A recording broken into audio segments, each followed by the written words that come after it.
Dr. Eric Kelly III and a host of phenomenal speakers from all around the globe for this 7-day virtual event that you don't want to miss.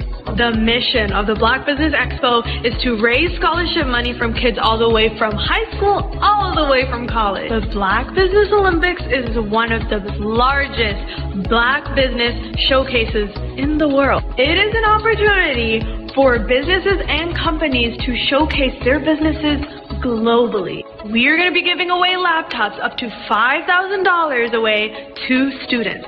Again, I'm Olivia Appleberry, the founder of 2 Cents Finance and one of the speakers for the expo. I am so excited to see you there. For more info, go to www.blackbusinessexpousa.com or call 919-308-9090 and hope to see you there.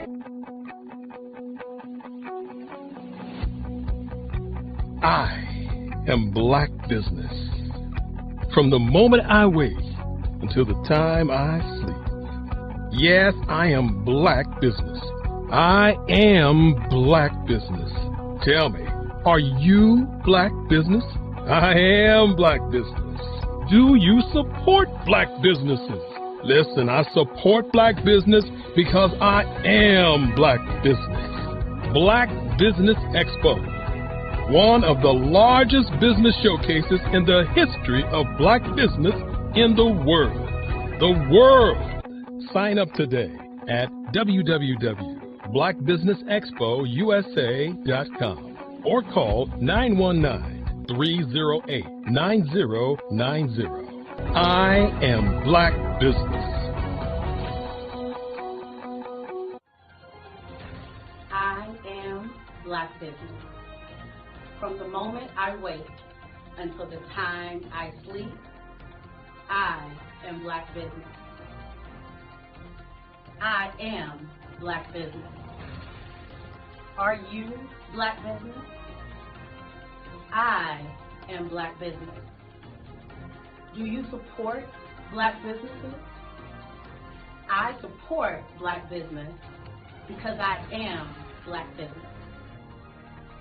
Black Business Expo, one of the largest business showcases in the history of Black America in North Carolina. Join Dr. Eric Kelly III and a host of phenomenal speakers from all around the globe for this 7-day virtual event that you don't want to miss.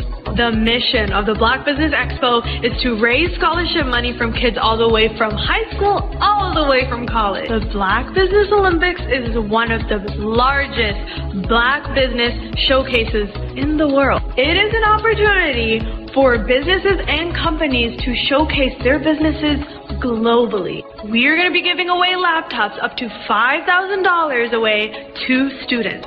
Again, I'm Olivia Appleberry, the founder of 2 Cents Finance and one of the speakers for the expo. I am so excited to see you there. For more info, go to www.blackbusinessexpousa.com or call 919-308-9090 and hope to see you there. I am Black Business. From the moment I wake until the time I sleep. Yes, I am Black Business. I am Black Business. Tell me, are you Black Business? Black Business Expo, one of the largest business showcases in the history of Black business in the world.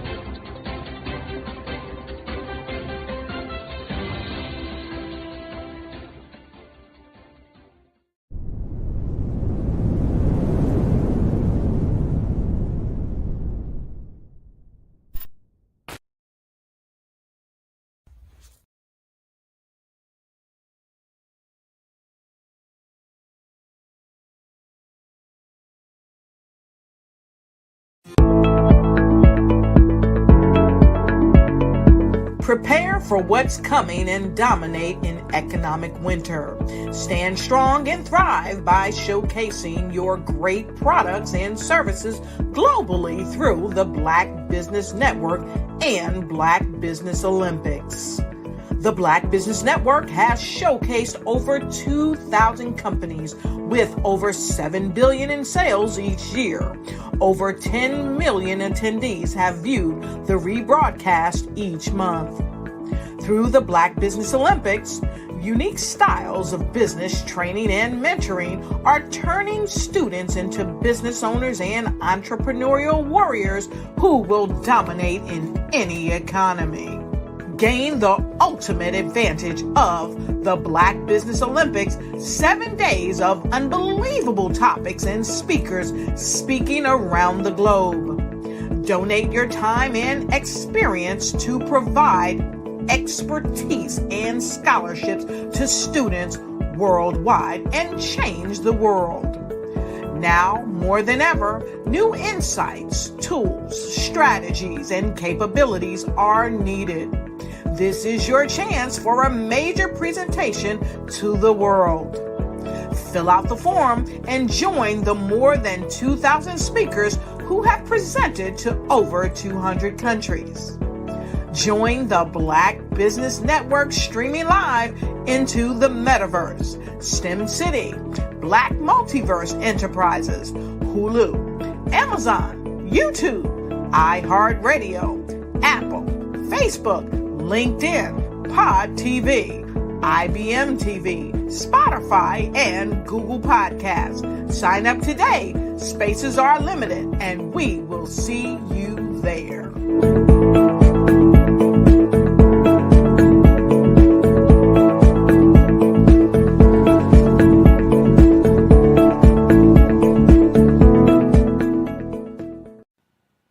Hello, my name is Kiasi Helm and I'm 14 years old.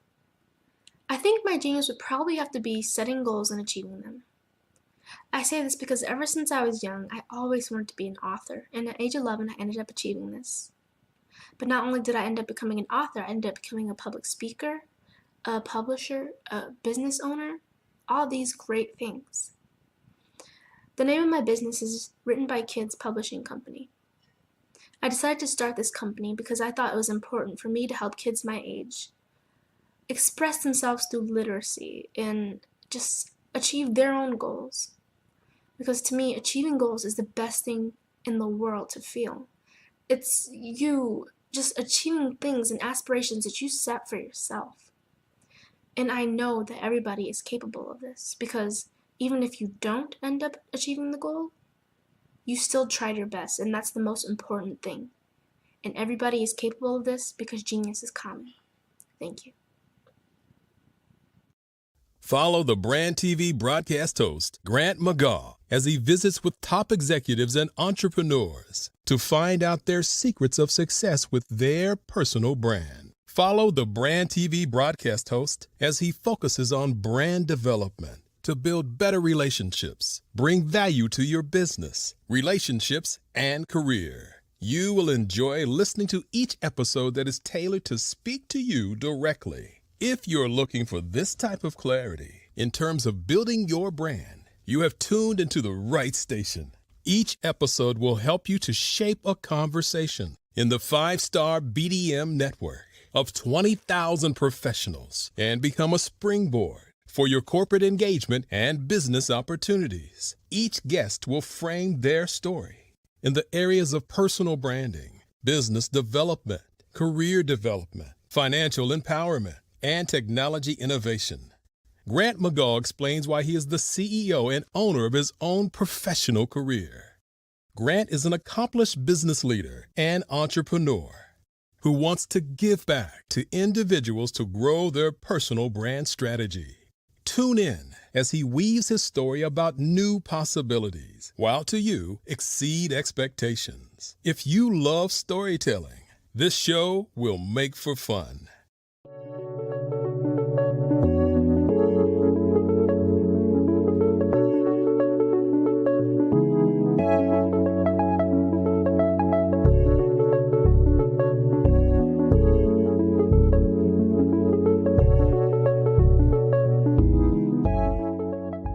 passion has been around helping communities of color and historically underrepresented and underserved communities, minority, rural, veterans, persons who are differently abled, in the intersection of education, innovation, technology, industry, and let's throw some entrepreneurship in there just for fun.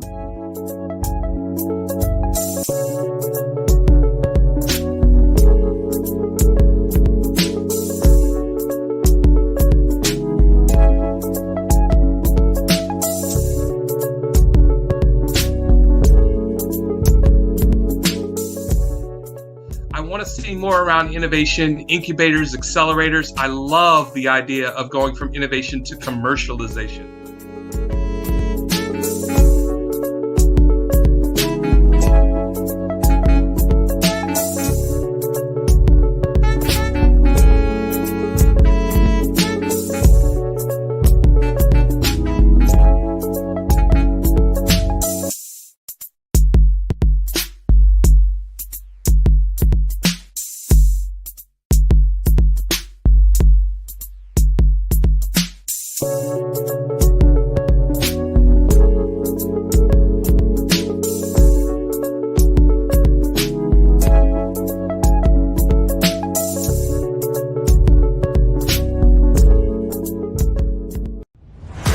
Social media is evolving. It's more vibrant, more colorful, more energetic, and so are you. It's not just photos anymore.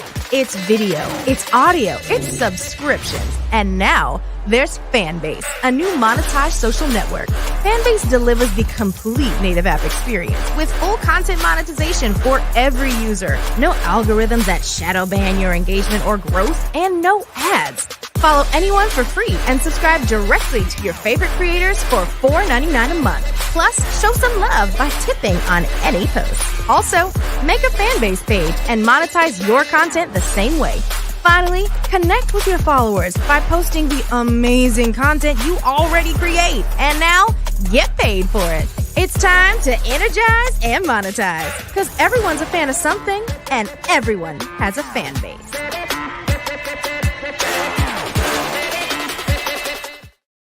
Five-Star BDM, Brand Development Masters, is a professional consulting and advisory group keenly focused on business development services for the small to mid-sized business and entrepreneurs.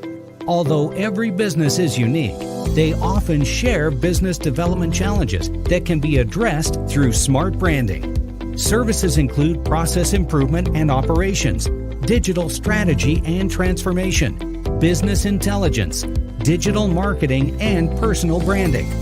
Our business and personal branding company has helped a number of professionals and organizations to optimize and grow. This results in more business, more opportunities, better reach, positive outcomes.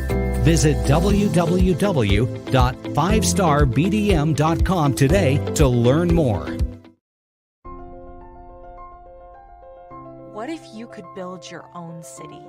A place where every child can find nurturing people to help them achieve their full potential. A place where every adult can access job training support. Where health education is abundant. Where social justice ruled the land. A place without limitations. Welcome. You have arrived at STEM City USA. It is what every city should be.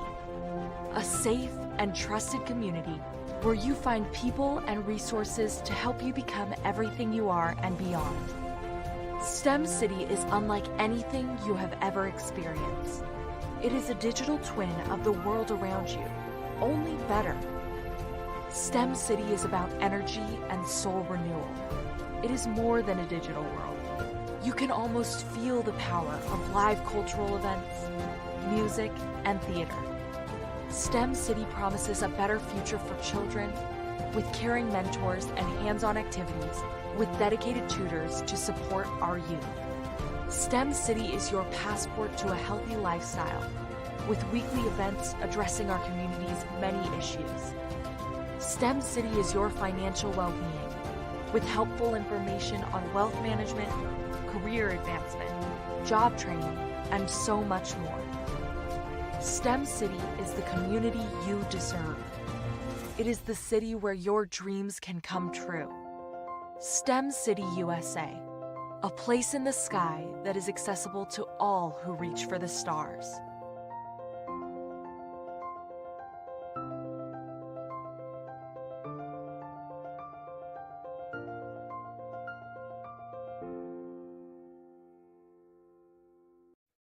Hey everyone, it's Grant McGaw, CEO of 5 Star BDM and host of the award-winning Follow the Brand podcast and TV series, where I help you to build a 5-star brand that people will follow. My genius is personal brand development through intelligent communication and helping you achieve your business and career goals. I am a requested speaker on digital technology and brand development issues. I want to work with you to increase the value of your current opportunities while attracting new ones. Every one of you is unique, and we all share challenges that can be addressed through smart branding. As a super connector, I work with you as an executive coach to guide you along the complicated business and career development road, providing the enhancement tools and information you need to succeed. Together, I will help you succeed in today's challenging business climate.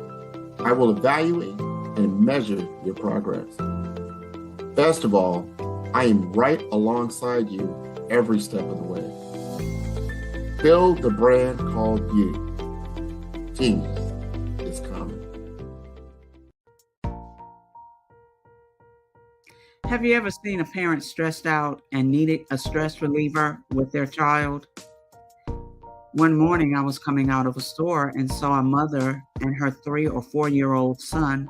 She was highly upset, actually beginning to yell at him.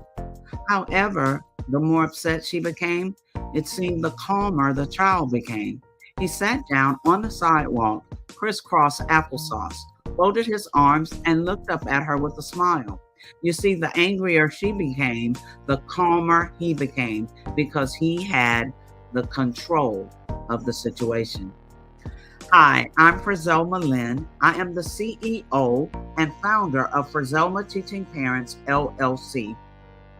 I'm a retired teacher, school district administrator, an author, speaker, and I am the Parenting 911 coach. My mission is to rescue families by equipping parents with proven, effective, and practical strategies to enhance their parenting skills. Many times we as a society expect parents to teach, train, and raise their children without providing the necessary tools they need to accomplish this. However, parenting issues cannot be resolved without intervention. Therefore, Frizelma Teaching Parents has provided coaching programs, digital courses, and live webinar trainings to provide step-by-step research-based parenting strategies, even for parents whose children are disrespectful, defiant, for those who have been diagnosed with ADD and ADHD, and even for parents of adult children. No longer will you have the need to feel like you are a failure as a parent. You will now have the tools needed for each situation. Trust me on this one. Go to www.parenting911.org. Book a 15-minute strategy session with me or choose one of the coaching programs. Our training helps parents relieve stress.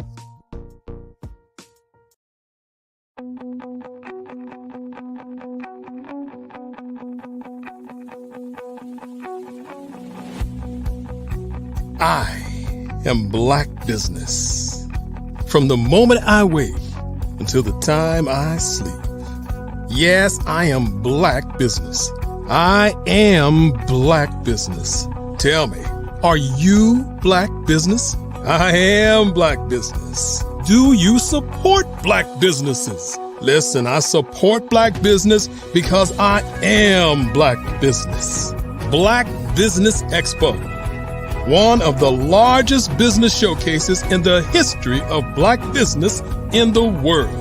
The world! Sign up today at www.blackbusinessexpousa.com or call 919-308-9090. I am Black business.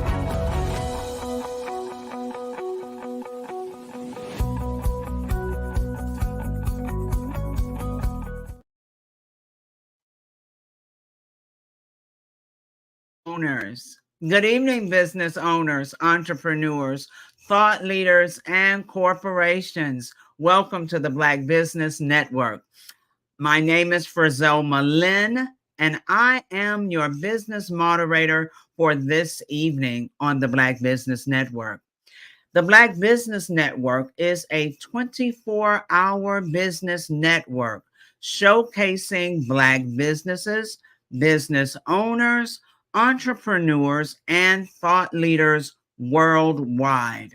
We have speakers from North Carolina, London, Singapore, Africa, Japan, and cities all over the United States. The Black Business Network is a global community sharing its business knowledge to empower, inspire, and educate businesses about business. Our first speaker is Kimberly Michelle, also known as the Purpose Pusher, a remarkable and highly sought after kingdom visionary, mindset coach, speaker, educator, and successful beauty and wellness business consultant.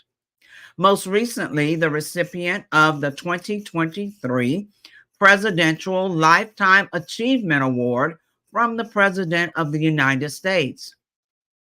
The 2023 Trailblazer Award from the Herpreneur Network, and the 2023 Woman of the Year from the Gentleman's Course. According to Exodus 31:3, her craft and talents have been divinely inspired, and she has harnessed them to make a significant impact in the lives of countless women. As the CEO of K. Michelle Enterprises, Kimberly has proven herself as a dynamic and versatile leader. Her areas of expertise span across various industries, including beauty and spa ownership and consulting, scaling businesses from 6 to 8 figures in 90 days, millionaire coach to coaches, and a 10x best-selling author. Let us welcome to the stage Kimberly Michelle. Oh, hello. Hello, beautiful. Thank you so much. Absolutely wonderful. We have this green vibe going on today, it seems. Yes. Welcome to the stage. And now I see the interviewer for you will be Mr. R.J. Stevens. So let me say this. I'm looking forward to hearing from you. Genius is coming. And I'll see you on the other side. Thank you so much. And I got on blue. Wrong. Green is money. Good evening, sir. Man, good evening to you. How you doing? I'm doing fantastic. Thank you. Thank you. I'm so glad to have this opportunity to have this fireside chat with K. Michelle, the Purpose Pusher. What's up, Tampa? How we doing? Tampa Bay is in the house. The beautiful, lovely Tampa Bay, 83 degrees outside. We are so excited that you joined us. I'm not in Tampa today, so I don't get to have the 83. Okay, here's some sunshine. Listen, Purpose Pusher, something you left out of your bio was your recent reign or continual reign as Hillsboro's queen. What kind of queen? What kind of queen are you again, Miss Crown Lady? Yes. I am your 2024 Miss Hillsborough County Petite Queen, and you're recently crowned Miss Gulf Coast Petite, which is 4 states, and I'm going for Miss USA in July. Come on, Miss USA. That's amazing. I'm so happy and proud of you for representing us so well. Thank you so much. Listen, let's talk about this coaching stuff you're doing, because your thrust in coaching sort of emerged, right? I met you while you were doing a lot of inspiration and broadcasting and streaming and stuff like that. But then you jumped on this coaching thing and you just ran. Matter of fact, I remember when I met you. Okay. It was the 2/2/22 event that we did in 2022, and you were there with some other people, and we connected and all that kind of stuff. So it's just evolved over time. What made you go from credit repair, Forex, broadcasting on streaming to coaching? What was the evolution of that process like? Woo. Okay, so when you met me in 2022, mind you, I had just done 23 years in the Air Force, right? So, but in 2020 was the roughest part of my life. 2021, I got a divorce. And so in 2021, when I got that divorce and I decided to leave, I said, now, God, we can't fail. Okay, now I don't want to be out here failing. I've seen people leave or people make transitions in their life and they just completely failed and it was over for them. And I said, God, this was a huge step in my life, so I cannot fail. I'm going to do anything. I'm a mother of 5. I'm retired Air Force. I'm out here in ministry. I'm a coach. I cannot fail. So I said, I'm going to do whatever it takes. I did credit repair. I had my 3 spas opened. I didn't want to lose them. I did Forex. I did whatever MLM was out there. I felt like this is where the problem is we get in God's way. And so I felt like, God, I know you got me, but let me just help you. So I did everything. So when you met me, I was on a grind just to do anything that would bring income, anything that wouldn't let people know that I was going through this tough time in my life. And so when you met me, it was really like, I'm just going to do whatever. I'm not going to fail. And I know God gave me multiple gifts, so I'm going to do them all right now. That is not the plan. So God showed me that is not the plan. Trust me and get in the vein of what you need to do, and you'll really be successful. So how did you walk from military career to esthetician to coaching? That's an interesting transition in career path. So the military, 23 years, I did not want to come in. It was a bet with my father. All right. And I clearly won the bet because I retired. But he told me I was too prissy. I was too girly. You know, I'm his princess. I'm not going to make it in the military. So what you still cannot do in my life is give me a challenge because I'm going for it. So not only did I signed up for 6 years out the gate. Like, I got this. And so I did the military. And after my father transitioned in 2017, I was like, I'm going all the way. And so after that, I said, but what is it I still want to do? Right? I never wanted to do the military. So when he transitioned, I said, okay, I'm finally going to go after what I've always wanted to do, which was be in beauty. I didn't know I was going to own a spa, but I was just like, God, I love seeing people, you know, that have confidence and that are excited about who they are. And so when I became an esthetician and I saw that I could help people with their skin, because the one thing that we have, the biggest organ in our body, the largest, is skin. You only get one. And so I said, wow, I can make a difference in those people who are worried about aging, who are worried about acne, who have hyperpigmentation, right, that happens in our community. And so I said, okay, I can make a difference as an esthetician. So I decided to go to school. Of course, I was almost the oldest in my 30s. So I said, well, I'm going to open a spa. So I opened my first one right out the gate. Then I said, I really like this. So I opened a second and a third. And then I said, wait, I don't want to be working on people every day, right? I got to bend over. I got to sit at the chair for an hour. And I believed in God using our hands wisely, right? So God said, you know what? You can do this and you can get paid a certain amount an hour, $100 an hour, or you can teach people what you do. You can mentor people. You can make people like you that do what you do, and you can double and triple that. So light bulb went off and I said, okay, God, I'm going to coach people to do what I do. And people kept asking me, how are you so successful? How did you open 3 businesses? I have no degree in that. No one ever taught me how to do that. God literally downloaded what I need to do. And so I turned that into a coaching business, and now it has blown up. So there's a lot of, definitely after the pandemic or during the pandemic, a lot of people made transitions. Coaching, life coaching, business coaching has become very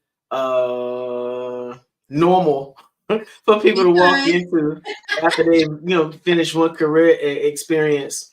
Are you using any strategy? Is there some kind of thing that you have behind the scenes that thrust you out so that people can find you? How is your coaching business becoming so influential in the market right now? So you have to have a system and a strategy, right? Nobody taught me that in the beginning. I thought you could just have a want and a passion for it, and you could just go coach people and they would flood to you. But that's not how it works. You have to have a system and a strategy of getting your leads, getting these people that find out about you, finding your tribe. Then when they come to you, you have to give them something of substance. I also didn't know that. I thought, when they come to me, then we'll have some fun and I'll teach them some things. I did not know I needed to have substance and actually see transition happening for them. Actually have real numbers, real goals, and something really that I could define that actually showed they had a change. Otherwise, they're not going to pay me, or they're not going to pay me what I deserve, because now it's just a hobby and I haven't really given them some concrete evidence that they've had a change or a breakthrough. So how was it that you did your pricing model so that you could be compensated at your own perceived value and make your clients okay with paying you the amount that you felt like you deserve? This is my biggest part. Many people go out and just make up a number. You cannot do that. So I invested in myself first. And so I had to pay what I expected other people to pay me. So when I went out saying, I want somebody to pay me $500 or $1,000, I had never invested that much in my own craft. How could I expect somebody else to pay me that? So I started investing in coaches and mentors and actually paying the price and doing the work, paying $5,000. I paid over $20,000, over $30,000 for the coaching that I needed, so I could turn around and say, hey, my coaching is valued at $1,000 because I have my certifications. I've done the work. I've even done the personal breakthrough work, so now I can assist you. So that's what happened. My pricing model did change. I know a lot of people, even when I teach this, they're scared to find out what their worth is, what they should charge. But you have to sit down and you have to look at what you offer. You have to sit down and see what sets you apart from somebody else. You have to look that out and see your education. And then what kind of breakthrough are you bringing to the person? That's going to determine your pricing. So you're talking about developing a unique perspective towards a person's transition, right? Earlier on, I was one of the few Black or brown individuals who were a part of the JM team, right? And so with that, it taught you a particular strategy and sort of made you sort of cookie cutter towards your delivery of people, towards your mechanism and your strategy. But what it sounds like you've done has been able to become authentically and uniquely you while you're developing your core strategy. How did you determine what it was that you wanted to focus on from an individual perspective that could assist someone in moving forward in their career? So the biggest thing I had to do was the research, right? What are the pain points that people are having? So what I noticed, even why people call me the purpose pusher, is because I talk to so many women. They all have issues. Men all have different issues, but nobody knew their purpose. And so you could be successful. I've met millionaires that I still coach now who are great in business, but don't know their purpose for life. Don't know why they're here. Don't know why they wake up every day. And so you can be successful in business and make money, but if you don't know your purpose, it's not sustainable. So I started saying, well, now who is teaching people what their purpose is? How do they discover it? And then here's the second part where I really took off is then how do you walk in it? Because people are so quick to identify what you're missing. They're so quick to identify what you're doing wrong. But now that I've identified my purpose, how do I walk in it and how do I become profitable? So that's where I started seeing the breakthrough, is when even with my clients that I helped discover their purpose, they were still stuck. Okay, so my purpose is I'm here to change the world, but now how do I do that? And what does that look like? And then how do I make money from that? So that's when I started seeing more success in my business, is when I not only taught the people what, but I also taught them how. And my newest thing is I taught them how to do it in 90 days or less. That's so we've taught like business sessions and classes together. Yes. And I noticed that we both had a unique approach. It worked because we were not sort of trying to drive people down the same road. Right. And we were being authentic to who we are. But I did notice that your approach was a whole lot more personable to the person. Find out what it is you want to do. Why does that speak to your heart?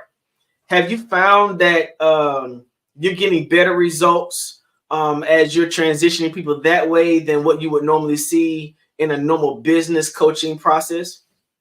Yes, because just like you said, nobody's cookie cutter and nobody's experience is the same. So even for your purpose, I still have to identify what sets you apart specifically from somebody else. Because like you said, there's so many coaches out here now. There's so many people that want to have, a life coaching business or mindset coaching or transformational coaching. But what sets you apart? So the first thing I do with my clients is a discovery call. We are going to discover what makes you different. What is your niche? What I love is like when I get people in the medical field, right? Because you were a nurse. So you physically help somebody. You physically help heal them. But now as a coach, you can help heal their mind.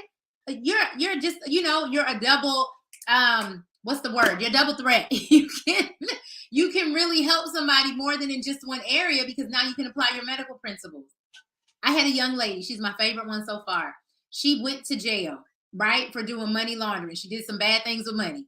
So she tells her own story. She went to jail for that. When she got out of jail, she said, I'm going to do it the right way, and I'm going to make money the right way.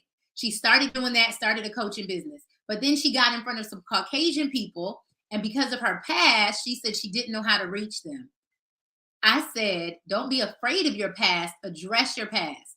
So now she took her past of being in prison, being behind bars, and used that to deal with the mindset of those people that were wealthy. So she taught them, you might be wealthy, but you're still in a prison of your mind. What would it feel like for you to come outside of that? What would it feel like for you to be free? And she said that blew her to her $1 million range, because she started not being ashamed of her past, but using her past to catapult her. So find out what your niche is and work in your niche. Wow, that's amazing. So find out what your niche is and work in your niche. Yes. But how you learn to find out what your niche is when you were in a military environment where they sort of make everybody wear the same thing, eat the same thing, go the same way? What was it about the military experience that you brought over to the coaching experience that made you more effective? What I love about the military is that they're doing it intentionally, right? So everything we do has to be intentional. So they intentionally make you all the same, break you down, so you'll be at the same starting point, because everyone comes from different backgrounds, different mindsets. So the military breaks you down to build you back up, and then you can express yourself. Many of us just want to express ourselves, but no, you need to be broken down. You need to conform to something first, get your foundation, and then you can grow and expand from there.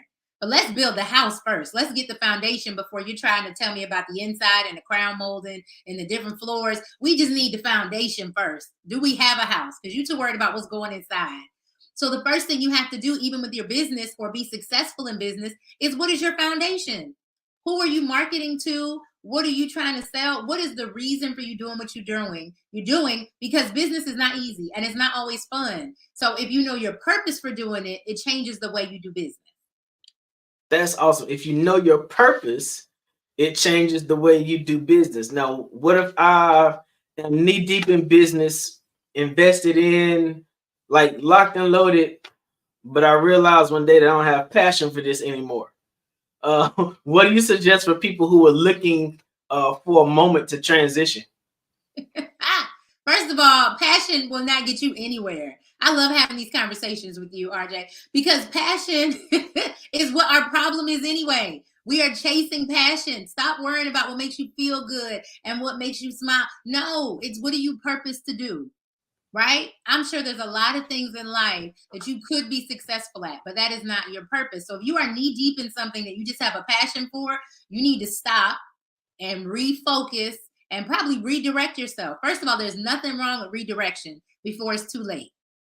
Okay. Many businesses fail because they're afraid to redirect. They're afraid to refocus. They're afraid to admit they got it wrong. You can look at companies like Amazon, right? Just started off doing books, but what is he doing now?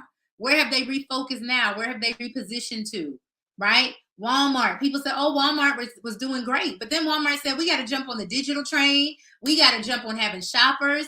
I was in Walmart the other day. They have a new lane just for like these Instacart people. Because they said the Instacart people are having to wait in line, which makes their time too long. And now people aren't tipping them. So Walmart came up with a special lane just for online shoppers. So they're keeping up with the trend. Sometimes you just have to refocus and redirect. Don't just go out of business because you're knee deep in a passion that doesn't work anymore.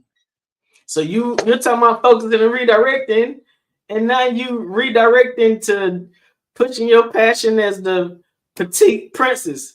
Not a passion. What's going away the P word?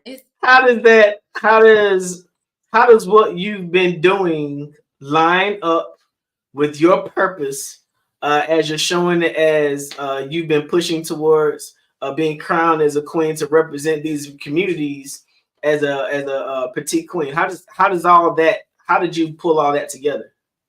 So again, it was a challenge, right? It was on my list that I was always going to be in a pageant, just wanted to do it one time. But when they told me that I could represent my platform, when they told me I could travel around the world telling people about my platform, it changed my life. So my platform is called Die Empty, which literally means living a life without regret. So if I'm saying that I want to die empty, I want to live a life without regret, that means at 43 years old with 5 kids and divorce, I'm going to get up here and do a pageant with these young kids. Let's go. Because the category is like 28 to 44. And so I had to think about it. I'm closer to this range, right? Maybe I should do the next one. I said, no, I'm going to go out there and I'm going to give it my all. So my very first competition, because I got Miss Hillsborough, but then I went for so let me tell you real quick. Miss Hillsborough County, I made it, which put me in running for Miss Florida. So my very first pageant, you got to do a bathing suit and all that stuff. And I said, now listen, y'all, I'm in ministry. So my bathing suit going to look a little different. Okay. So my very first pageant, and I got first runner up for Miss Florida. And so I was tempted to say, now, Lord, this was fun. We did it. I'm done. And afterwards, so many people said, this was your very first pageant. You got to go to Miss USA. And I said, nope, I just wanted to do this one time. Do you know I got a call and they asked me from Miss USA, I got a call and they said, do you still want to go to Miss USA? I said, well, no, I didn't make Florida. You know, I made first runner up. Congratulations to the other person. She said, let me know. And if you want to compete, we have something for you. And so when they called me, they gave me Miss Gulf Coast Petite. I qualified for that. So I'm fighting over one state of Florida, sad because I didn't get it. When they called me back to say, you got 4 states that you made it over, which is 2% of all the people that ever applied. So I said, God, again, I got out of God's way. I just wanted to do one and tell my little platform. And God said, I got 4 states for you. And now you can tell your platform when you go to Miss USA in Chicago in July. I'm super proud of you for even venturing into another avenue, another field to embrace the challenge. And I look forward to what's going to happen with you next. Tell the people how they can find you. You can find me on Facebook, Kimberly Michelle with 1 L, Purpose Pusher, or on Instagram, same thing, Kimberly Michelle with 1 L, Purpose Pusher. You can also go to kmichelleconsulting.com. Well, welcome to the Black Business Network. I think you've done amazing up here, and we look forward to seeing you at another time. Miss Fazelma, where you at? Here I am. Oh, that was so amazing. Thank and you. I honestly, I just love the genuineness. You know, you just kind of enjoyed yourself. And then you gave us all of this information. So we appreciate it so very much. Thank you so much for having me. Yes. Yes. Genius is coming. And I'll see you all on the other side. The Black Business Expo's mission is to raise funds for high school seniors going to college or K through 12 entrepreneurs. This expo is a fundraiser for students who may go to www.blackbusinessexpousa.com to donate to the scholarship fund, or use the Cash App that's on the screen below, $BBXUSA. Our goal is to give laptops and up to $5,000 to 10 students. Students can register online at www.blackbusinessexpousa.com. Every dollar counts, so we want to remind you to donate to the scholarship fund. We want to thank our Black Business Expo USA sponsors for April 2024. NC100, Moody Capital Partners, Suede Soul, 5-Star BDM Media, Lotus Richey Coaching and Training, Carolina, Virginia, Minority Supplier Development Council, Step Management, Hello LLC, BHS and Associates, Margie McLean Foundation Incorporated, Genius is Common, Earth Essentials, Mullane Shawnee Global, Executive Women's Success Institute, The Quality Coaching Company, Superwoman Business Services, Creative Force Studios, Lee Entertainment, Artistic App Design, Black Business Expo USA. Genius is common, and I'll see you on the other side.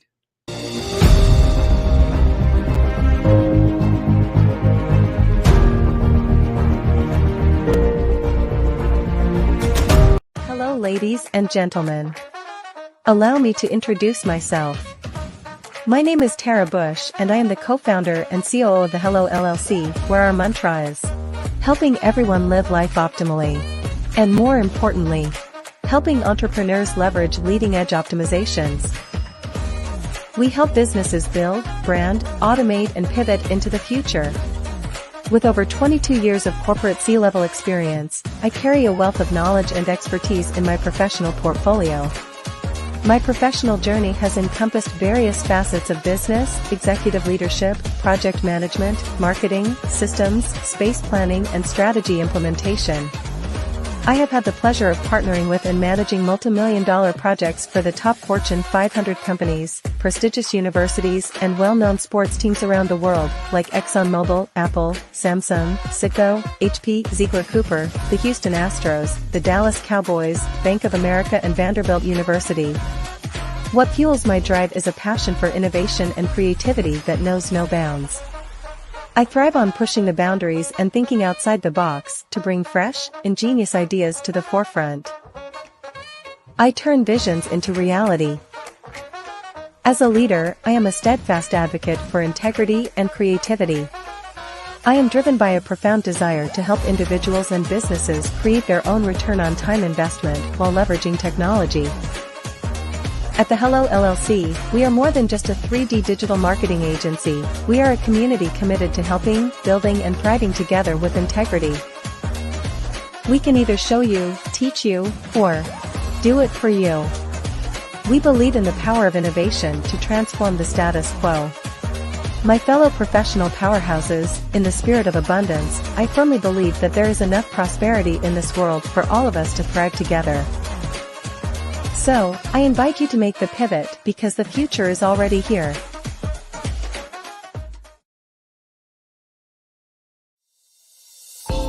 Over the past few years, we've seen the growth of existing and new initiatives focused on financial inclusion, building global networks, and reducing the wealth gap in response to the idea there's not enough seats at the table.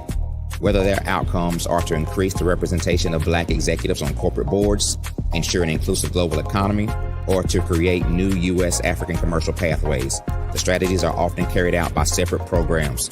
The question is, should they be? With the continent of Africa being home to more than half of the world's fastest growing economies, the youngest workforce, over 400 companies generating more than $1 billion annually, 700 generating more than $500 million annually that are poised for growth, and being the destination of nearly $5 billion in venture capital in 2021. Diversifying U.S. and Africa commercial engagement by building bridges between African businesses and their U.S. diaspora should begin being seen as mutually beneficial.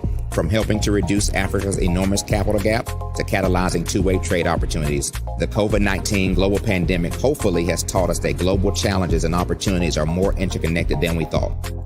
During the pandemic, African companies like Unicorn Flutterwave, insurance provider Reliance Health, ride-hailing app Yasir, and 54Gene, the continent's first bank of DNA on people of African descent, proved that when African companies have access to networks, capital, and information, they grow big, grow fast, and create solutions that are valuable to the world. This is why Be Direct was created. We are the first U.S.-based but African-centric board preparedness and board search company designed to connect U.S. Black talent and corporations to African businesses. Unique and fundamental to Be Direct's success is our process of helping board candidates adapt their experience and networks to an African context before they're connected to high-growth companies that are looking to locally and globally scale. From our focus groups with African business execs and government leaders, we don't ignore the sentiment that business is easy, but people are hard.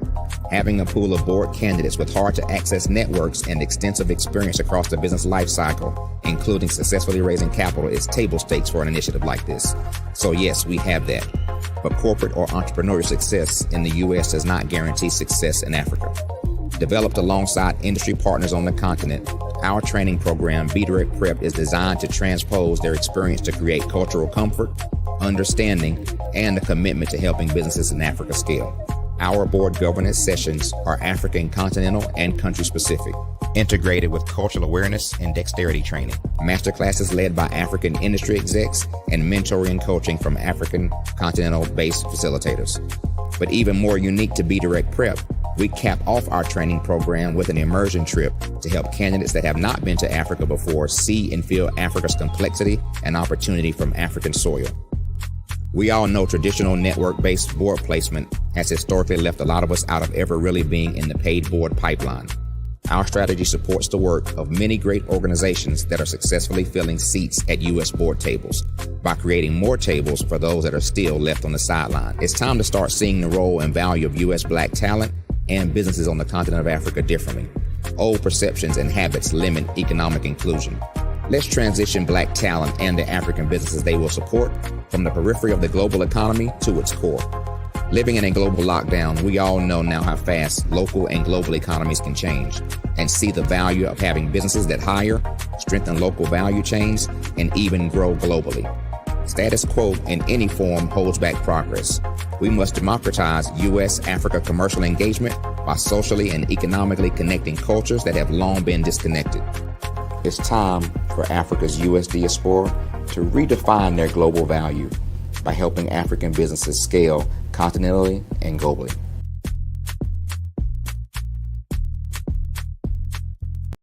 Follow the Brand TV broadcast host, Grant McGaugh, as he visits with top executives and entrepreneurs to find out their secrets of success with their personal brand. Follow the Brand TV broadcast host as he focuses on brand development to build better relationships, bring value to your business, relationships, and career. You will enjoy listening to each episode that is tailored to speak to you directly. If you're looking for this type of clarity in terms of building your brand, you have tuned into the right station. Each episode will help you to shape a conversation in the 5-star BDM network of 20,000 professionals and become a springboard for your corporate engagement and business opportunities. Each guest will frame their story in the areas of personal branding, business development, career development, financial empowerment, and technology innovation. Grant McGaugh explains why he is the CEO and owner of his own professional career. Grant is an accomplished business leader and entrepreneur who wants to give back to individuals to grow their personal brand strategy. Tune in as he weaves his story about new possibilities, while to you exceed expectations. questions. If you love storytelling, this show will make for fun. Phenomenal Tanya T. Wise, who is here from the great state of Maryland. Tanya, welcome and thank you for being with us today. Can you indulge our audience a little bit and tell them just a little bit more about who you are and what it is that you do? Well, I love being able to talk to people and have a magnetic attitude, being able to just show them. So I always like to say, level up is Coach at Tanya T. Wise here. So can you tell our audience, just give them a teaser about what your presentation will be about? So my philosophy is that we should all be living our dream life. So tomorrow I'm going to talk about how you start living your dream life. What are some of the things that you thought about in your childhood that you just kind of let go and dormant? Wow. And I want to reignite that and just give you some pointers and some tips, some tools, some strategies to be able to start living your best life now. And guess what, Aquanda? And leave an inheritance for your legacy. Oh my goodness. Okay, I know that's resonating with a lot of people. I've heard that you have a dynamic coaching program. Can you tell us a little bit more about that? Absolutely. So our coaching program help people that have the lack of time, that lack strategies, and lack the confidence to go after their dream life. So we help them implement tools, we help them implement strategies, as well as give them resources so that they can live their best life now and leave that inheritance. Wow. Oh, I love that. I love the leave the inheritance part. Listen, you are dropping some major nuggets, and I know a lot of what you're saying is resonating with a lot of people, but I think we're all curious. How did you even make this transition into the speaking and coaching arena? What's the story behind this? So I started out in finance, and I realized that a lot of people don't necessarily go after their dream life because of the lack of finances or the education behind finances. But it wasn't until I lost my firstborn, my only son, that life changed for me. And where I was going after it all, living the corporate life, hit my 6-figure income and living in my dream house with my dream man, driving my dream car. I nearly lost it all when I lost my son. And so I realized it only takes one financial catastrophe that can change your entire life. That's what made me start All New Beginnings. Because no matter what's going on in life, there's a new beginning. And because of that, we develop a program called Wise Minded. My little slogan is, don't just dream it, let's live it. If they want to connect with you or work with you, what is the best ways for them to be able to do that? Well, for my social media guru, you can connect with me on every single social media platform as Tanya T. Wise.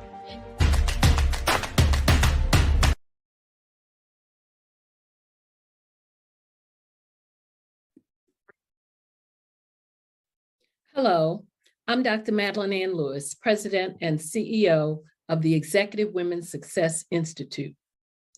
And my genius is helping women accelerate the path to success. You know, I was blessed to have strong women in my life who encouraged, motivated, and pushed me to do my best and to never even think about giving up on my dreams. So I say to women, we must show up to rise up. We have talents and potential, but who will see them if we don't speak up and get noticed? I know that women are a tremendous resource on this planet, and there is nothing more fulfilling than helping a woman tap into her full potential. I do this because I want to be a part of helping as many women as I can to show up, to rise up. I do this because genius is common.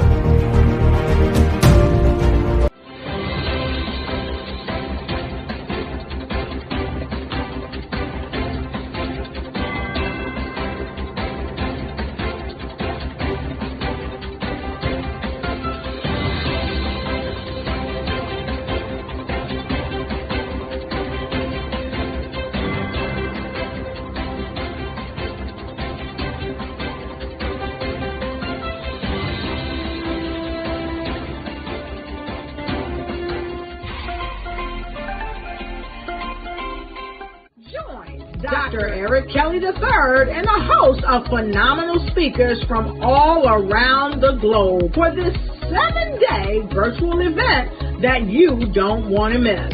The mission of the Black Business Expo is to raise scholarship money from kids all the way from high school, all the way from college. The Black Business Olympics is one of the largest Black business showcases in the world. It is an opportunity for businesses and companies to showcase their businesses globally. We are going to be giving away laptops up to $5,000 away to students.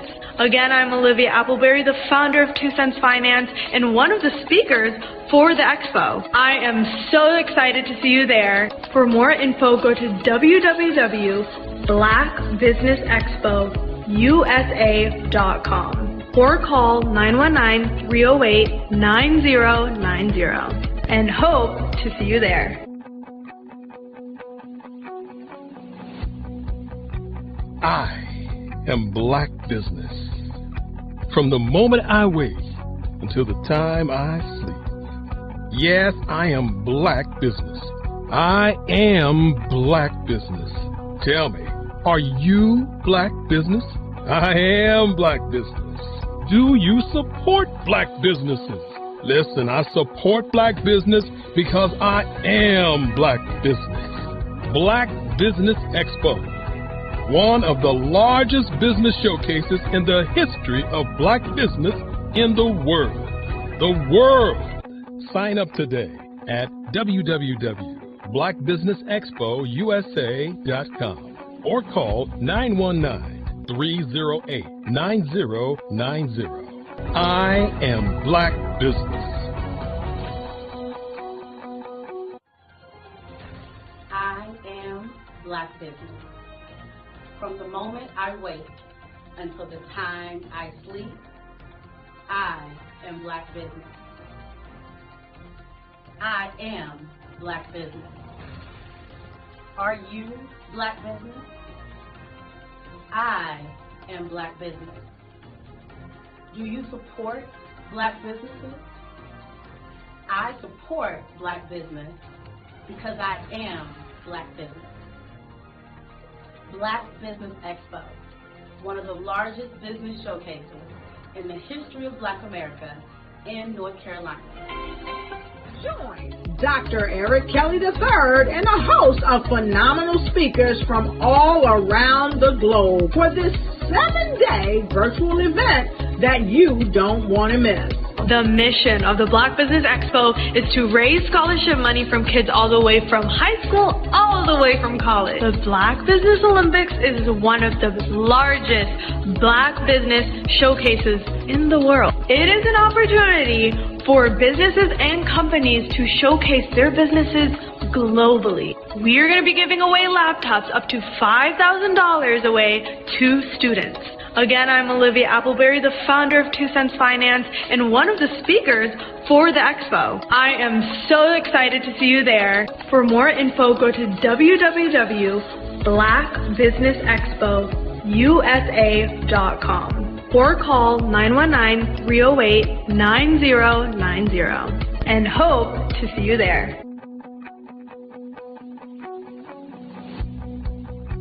I am Black Business. From the moment I wake until the time I sleep. Yes, I am Black Business. I am Black Business. Tell me, are you Black Business? Black Business Expo, one of the largest business showcases in the history of Black business in the world.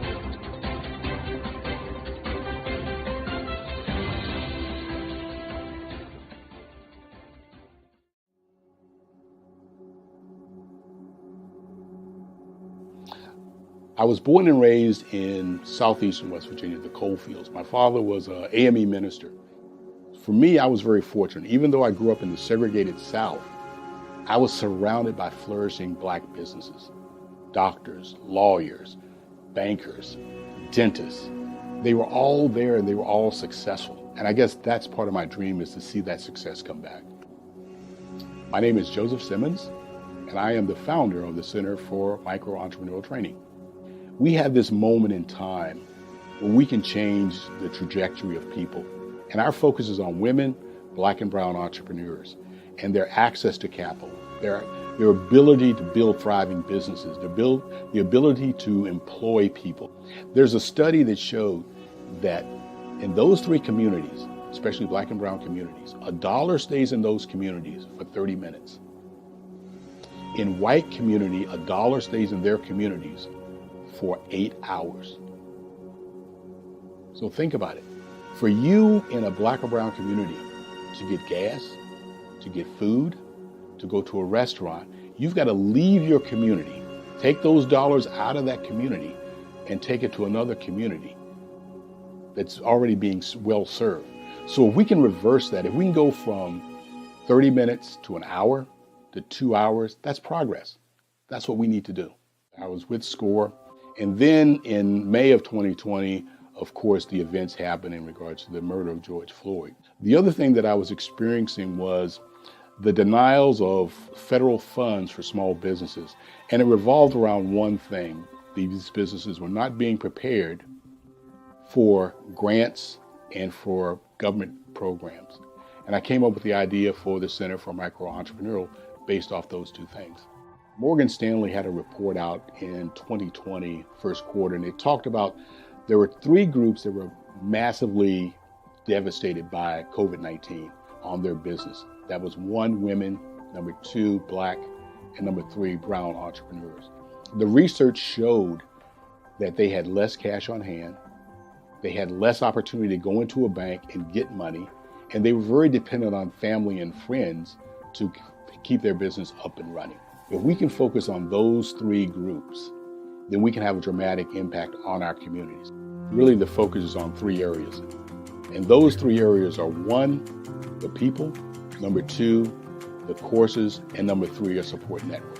Here at CMAT, we will provide you with the fundamentals for generational success. And you will be creating a vibrant community by attending our 5-day immersive training course.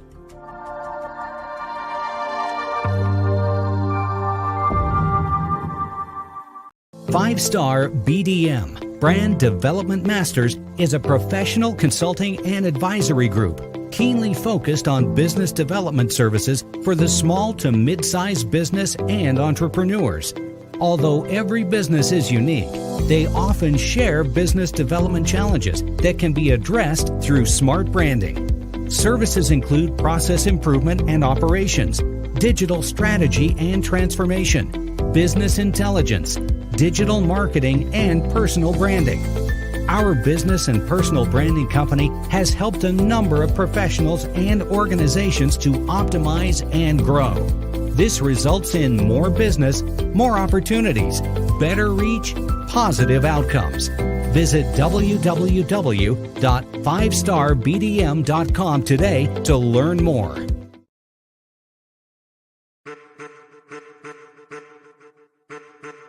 I am a child of the Most High God. He has gifted me in ways that I could not even imagine and didn't know.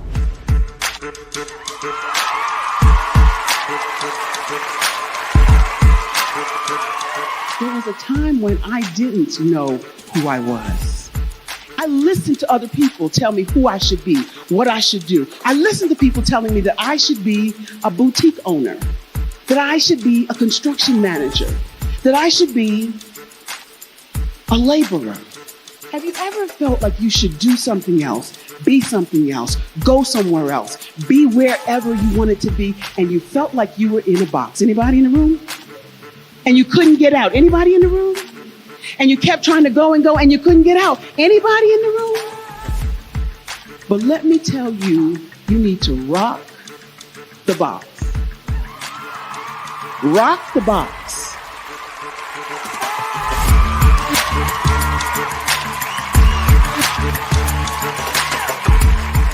I am engaging, inspiring, and empowering.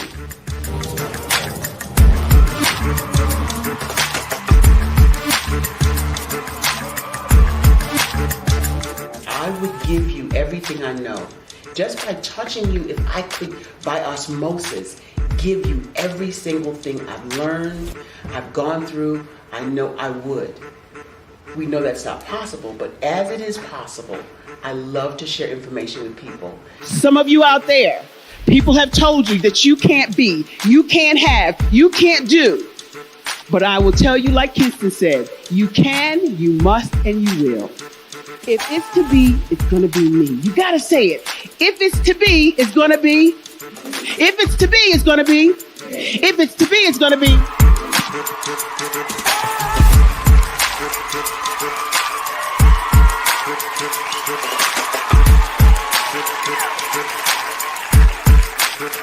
Barbara is because she believed what her mama said about her and not what other people told her.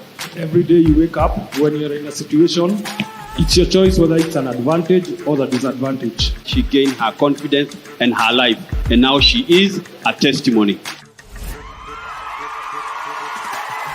If I can help you elevate yourself, then I feel like I'm elevating my own self as well. What you know and I know together can change the world.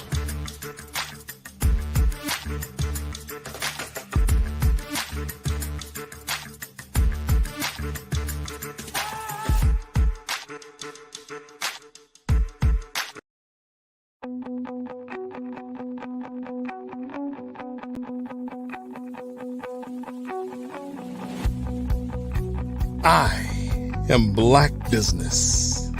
From the moment I wake until the time I sleep. Yes, I am Black Business. I am Black Business. Tell me, are you Black Business? I am Black Business. Do you support Black businesses? Listen, I support Black business because I am Black Business. Black Business Expo, one of the largest business showcases in the history of Black business in the world. The world! Sign up today at www.blackbusinessexpousa.com or call 919-308-9090. I am Black Business.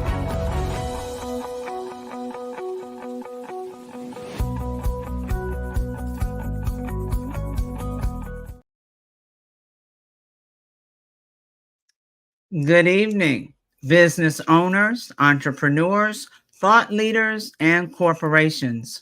Welcome to the Black Business Network. My name is Frazelma Lynn. I am your business moderator for this evening on the Black Business Network.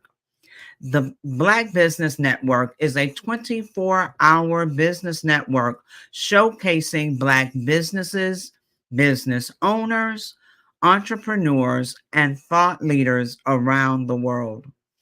We have speakers from North Carolina, London, Singapore, Africa, Japan, and cities all over the United States.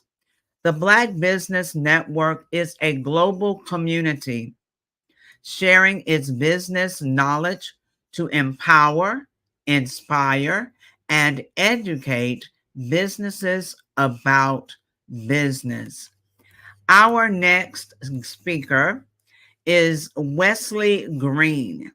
He is an entrepreneur that is enthusiastic about all types of businesses. He currently is the co-founder of Black Baron Transport LLC, along with Southland Freight Solutions LLC. He started his journey in the logistics in March of 2017. His first job was as a freight broker, where he negotiated prices with trucking companies in an effort to get customers' freight moved. He fell in love with the art of negotiation, which made him look deeper into the industry as a whole. After taking a deeper look, Wesley adopted a creative, problem-solving approach to serving customers, which helped him create a lane that is unaddressed. He now is the owner of 2 firms, grossing over $2 million a year and growing at a rapid pace. He is a loving husband and father of one with another on the way. In his free time, he likes to barbecue, watch football, and hang with friends and family. He is also an outspoken Christian with a heart to find solutions to help the people that society tends to overlook. Please help me welcome to the stage Wesley Green. Hey, Miss Frizelma. Well, Mr. RJ, hello. How you doing? I'm quite well. How about yourself? I am doing well. Wonderful. Genius is coming. I'll see you on the other side. Yes, sir. Did you know that approximately 333.34 million businesses exist today, according to a report from 2021? And you may be one of those businesses, or maybe you're not in the business market yet, but you're aspiring to be a business owner. Well, guess what? You're in the right place at the right time. Because let's face it, everything is about timing and opportunity. Hi, my name is Dr. Lotus Richey, and I'm the CEO and founder of the Lotus Richey Coaching and Consulting LLC, along with the Lotus Richey Ignite Show. 15 minutes of success with Dr. Lotus Richey, as well as books to boom your business and bring who you are. And today, I want to bring this amazing message to you about the Black Business Network and the Black Business Olympics. See, the Black Business Network and the Black Business Olympics is designed to help people just like you, that's right, that look like me, to take their business to the next level. Not just in your front yard or your backyard, but globally. The Black Business Network and Black Business Olympics is designed not to just help you survive, but to help you thrive. So join us today as we come together with businesses all around the world to support our students, our children, our young teens, our young entrepreneurs. What we do is we come together to help raise funds for students who are aspiring to be business entrepreneurs, who are aspiring and who are thriving in college. We endow them with a wonderful opportunity to gain scholarship of either a laptop or several thousands of dollars. And we invite you to help be a contributor to this amazing opportunity to help someone that looks just like you. So join us today at our website and let us connect with you and help you ignite and take flight in every area of your life on the Black Business Network and the Black Business Olympics. I'll see you on the other side.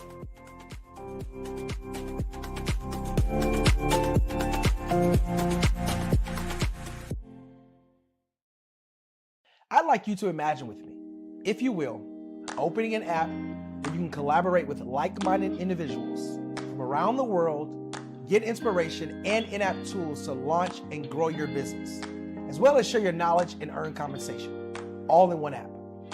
Well, the name of that app is Truso, short for Truly Social. Hi, I'm Matthew Newman, the founder and CEO of Truso, a new concept in social media.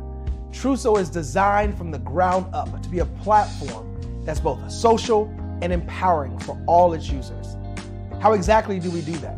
I'm glad you asked. First, Truso brings the world together via video. Psychologists assert that video provides a significantly more effective connection than audio only. When you enter a community on Truso, you're face to face. Second, on Truso, you don't have to have 1 million followers to monetize. Our business model allows all hosts and moderators to monetize, no matter the size of your following, by 1, producing fee-based content, and 2, inviting others to join the platform as subscribers.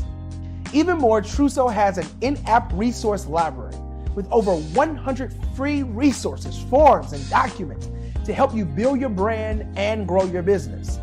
Third, Truso is inclusive. The deaf and hard of hearing communities make up 360 million people worldwide. Unlike audio-only apps, Truso embraces his community, providing a networking platform that allows them to participate via video and closed captioning. We even have a deaf and hard of hearing foundation in the works as well. Fourth, Truso is both social and safe. We refer to Truso as a virtual extension of the beauty shop, barbershop, and brainchild of the community. A place where there's laughter, along with wisdom, growth-oriented conversation, and genuine connections in a safe space. Truso even has proprietary security to ensure we maintain a safe environment for everyone. Where are we at now? Truso is live, y'all. We've launched in beta and we're acquiring users daily. We have an incredible development and marketing team, plus amazing celebrity influencers at the table, helping us spread the word around the globe, beginning within the African diaspora and beyond by creating a safe space for growth, connection, and collaboration. We're truly excited about Truso. We've created something special for which there is a global market. And we invite you to embark on this journey with us as a shareholder. The future for Truso is truly bright. Join us and let's go there together.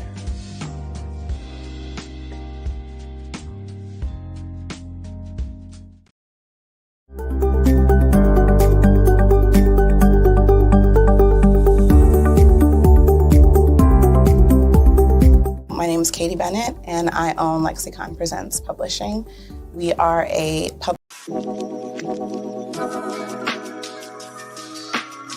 The African company and the African CEO is making a conscious decision to bring on someone external to the continent versus bringing on someone who is from Ghana or Kenya or South Africa. And so the skill sets of the people that we take through our executive leadership training program and ultimately on the placement, obviously have to be extremely high caliber. So what we look for are corporate executives at the vice president to C-suite level, as well as Black entrepreneurs. When we look at the Black corporate executives, we're looking for some very specific skill sets, whether that be around supply chain, sales and marketing, engineering, product development. We want our folks to be able to add immediate value to the corporate board, right? And the other thing is, even if they don't necessarily have specific industry experience, they're bringing a diversity of thought.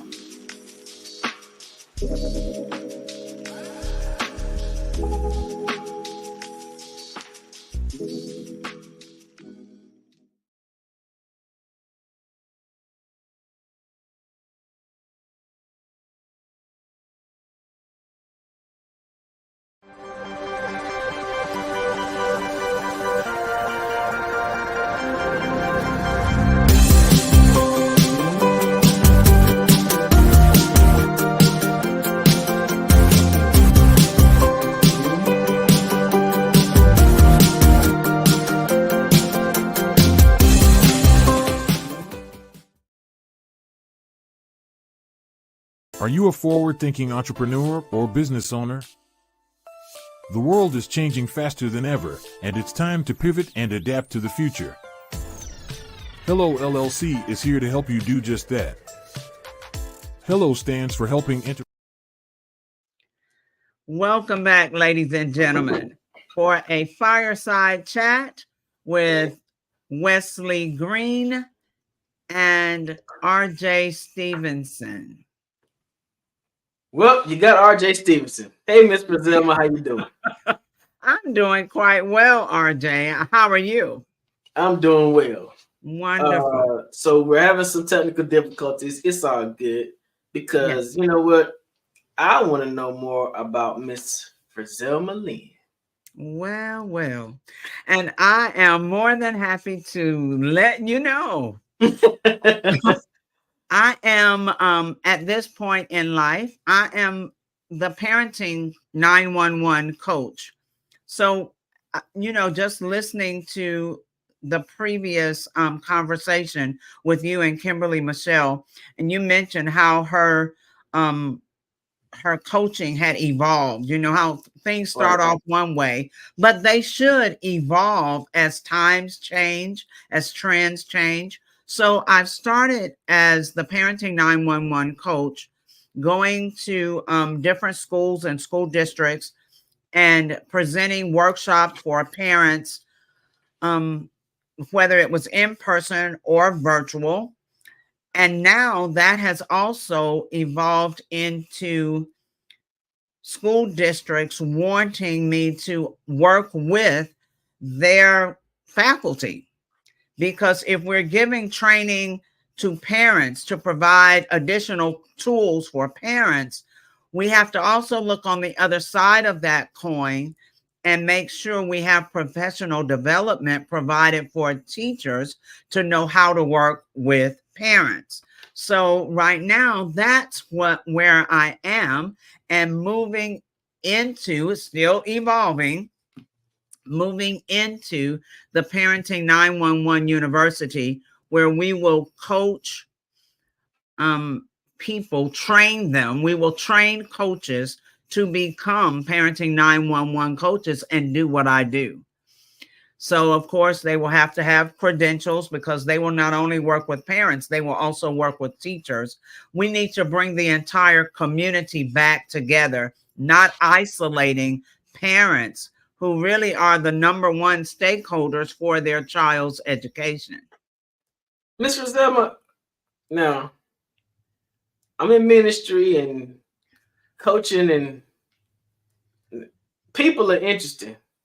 What in the world made you decide to make parents, of all people, your desired clientele for coaching? So just that in itself, now it's honestly a ministry for me as well, but just that in itself, we are in a point in our society where we're leaving parents out. We know that parents are struggling. We see parents struggling. We see children struggling. We see families falling apart. Yet it's as if we want to sweep that part under the rug and just keep moving forward. So a few months ago, I was in Orlando for a conference. Walking through the conference center, they had the words fabric just hanging down the walls, and beautiful different patterns, fabric patterns all around. And I was thinking, what in the world is going on with the fabrics? And I was seeing it so much. I'm thinking, what am I supposed to do with that word? But there used to be a commercial about cotton being the fabric of our lives. Well, honestly, parenting is the fabric of our community, of our society. There is no way we can have a society or a community without parents. And it's best to provide them with the most effective, research-based, practical skills that they can immediately implement in their homes. We have to make sure that we provide them with tools, and we have to make sure that teachers receive compassion training and understand that they have to re-invite parents. I mean, genuinely invite them back into the decision-making of the child's academic success. So see, that mindset, parents, oh my gosh. Well, you know what, people said that to me when they found out I was a teacher and a school administrator. They're like, teaching? Oh my gosh. But those are the areas of life that build our foundation. We can't keep going with all the progress, all the AI, all the technology, all of that, and allow the foundation of our families to have a huge crack in it that no one is trying to repair. So I imagine that since you're the parenting coach, 911 coach, that you've been around here a couple of times at least. You are you a parent yourself? Oh my gosh. We have 6 adult children and 9 grandchildren. So yes, I've been around children all my life, it seems. And you know, when we talk about purpose, our purpose is in us when we're born. Parents need to study their children. They'll see the purpose in them because the children will automatically just kind of migrate to whatever that is. For me, I loved to play school when I was a child. And so I would either play with the dolls and they were my students, or when friends came over, they were my students. But I was always teaching and wanting to share knowledge and use knowledge. So now, instead of working with the children, I'm indirectly working with them by directly working with their parents and their teachers. So I'm a parent as well. I have a 17 and 13-year-old daughters, right? But my question is this. As a coach, how do you suggest that parents make certain that they're pushing their children towards uniqueness and authenticity? Because, you know, a lot of times parents tend to try to live their lives vicariously through their kids. Yes. How do you suggest that parents find that point of passion for their children so the child is able to develop authentically the way that they want to be developed in life and have their own unique experiences? So 2 ways I'm going to answer this question. First, study your children from birth. Study them. That's what I just mentioned before. And if they always migrate to something specific, then there's a reason for that. All right. You'll find that children will be great at doing things they've never been trained to do. Well, that's going to be a part of their purpose. I know a little bit about your story, and I know you said you started playing an instrument at the age of 9. Well, imagine if your parents had decided, oh, no, we don't have musicians in this family. No, see, parents have to stop allowing everything to be about them. Everybody in the family is important. Everybody has a purpose. And as parents, we are the ones that are to look for that purpose and support that purpose and help our children walk in their purpose. It's not about what we like. So, you know, some parents will do it. Well, I don't know anything about that, so you can't do that. No, if you don't know anything about it, parent, find out about it. Yeah. Learn about it. But don't stifle your child's purpose because you don't understand it or because it's not your purpose. So we have to learn. Each individual has a purpose. And many times it's not going to be yours. Yeah. Parenting is by far much more different nowadays than it was when I was growing up, because, you know, some of the things kids say to their parents, I couldn't say. Some of the things that are normal in trends, I couldn't do.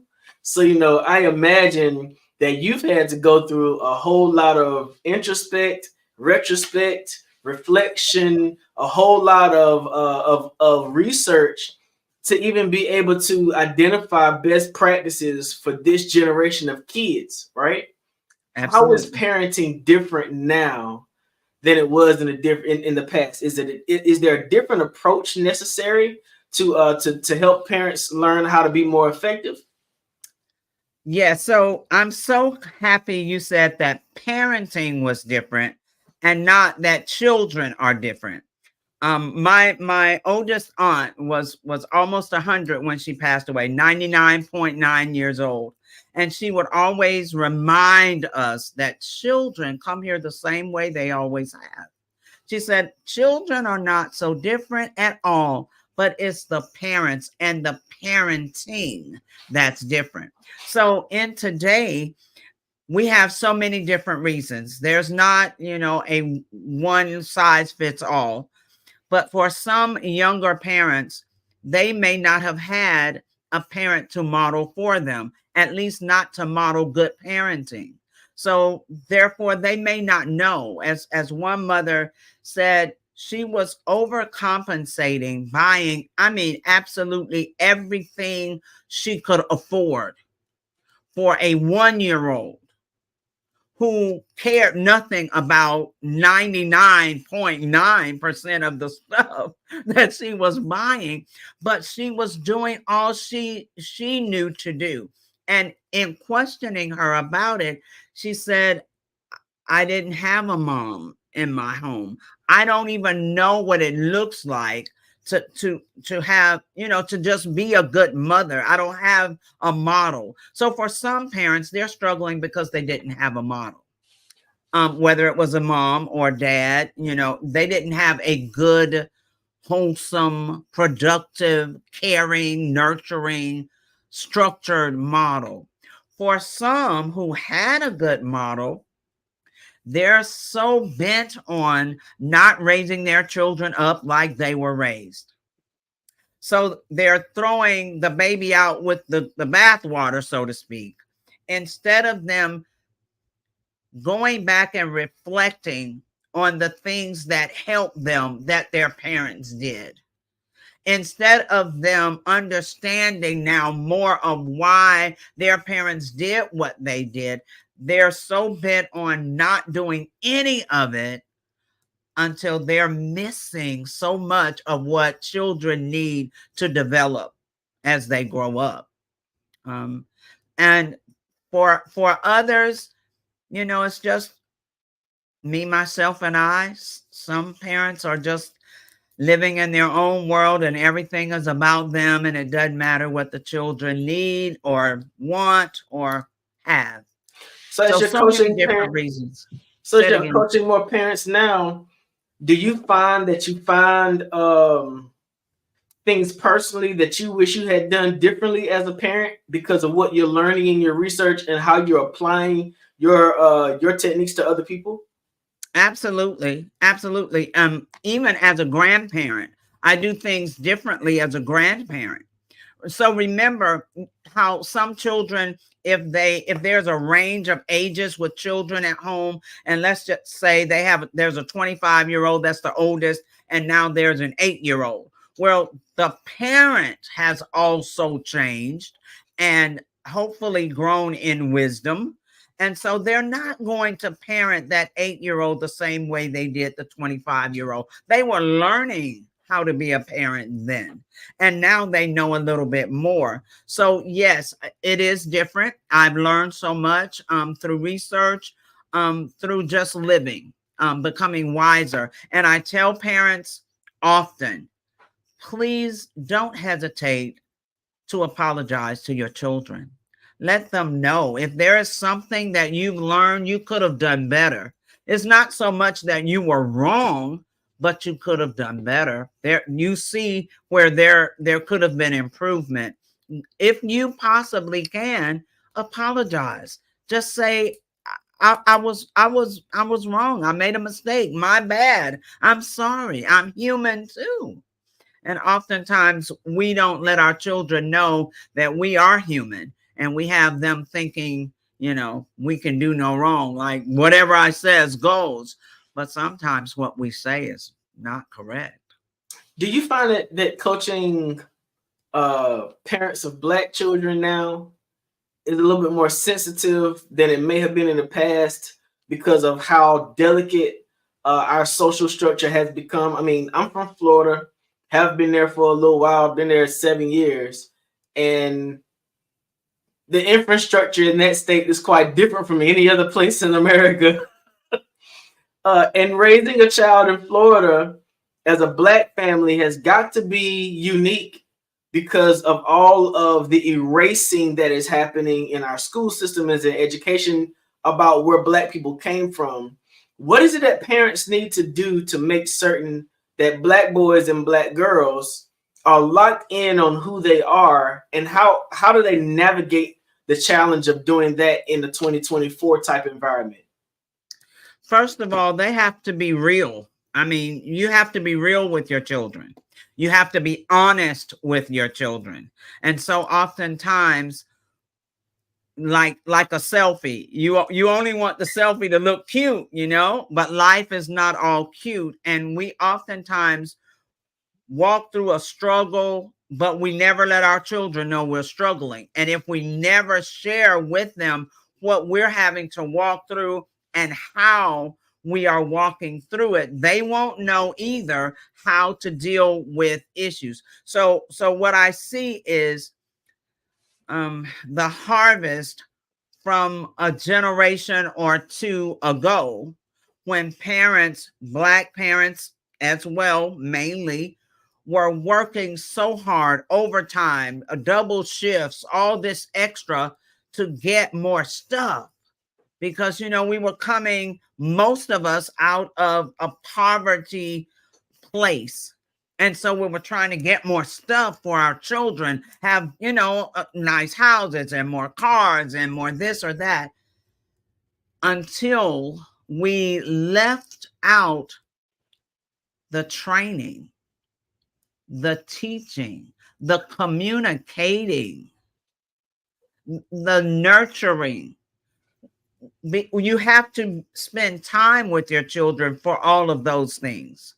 And when you spend time with them, I don't mean everybody on their own device in a whole nother room, or, you know, right there and nobody's talking to one another. And if you want to know what your child's doing, you text them a message. I'm not, see, that has isolated us so much. But as Black families, we've got to be truthful and honest. We've got to communicate with our children, and we've got to let them know what real life looks like. It's not about gaming, and it's not a game when you get out there. And many parents don't take the time to do that. It's almost as if we're afraid of realness now. We live it, but we don't want them to know that we have to live it. So how do you suggest we find that balance? Because as a parent, you never want your child to feel like they're isolated. I know that, you know, growing up in the Christian home, I still needed to know what was happening on the music videos when I got to school so I could be normal. How do parents suggest balance with their children, knowing that your child needs to know what Roblox is about? You know, your child needs to know they need to be able to communicate with other children about what other children are doing. How do you find that balance as a coach?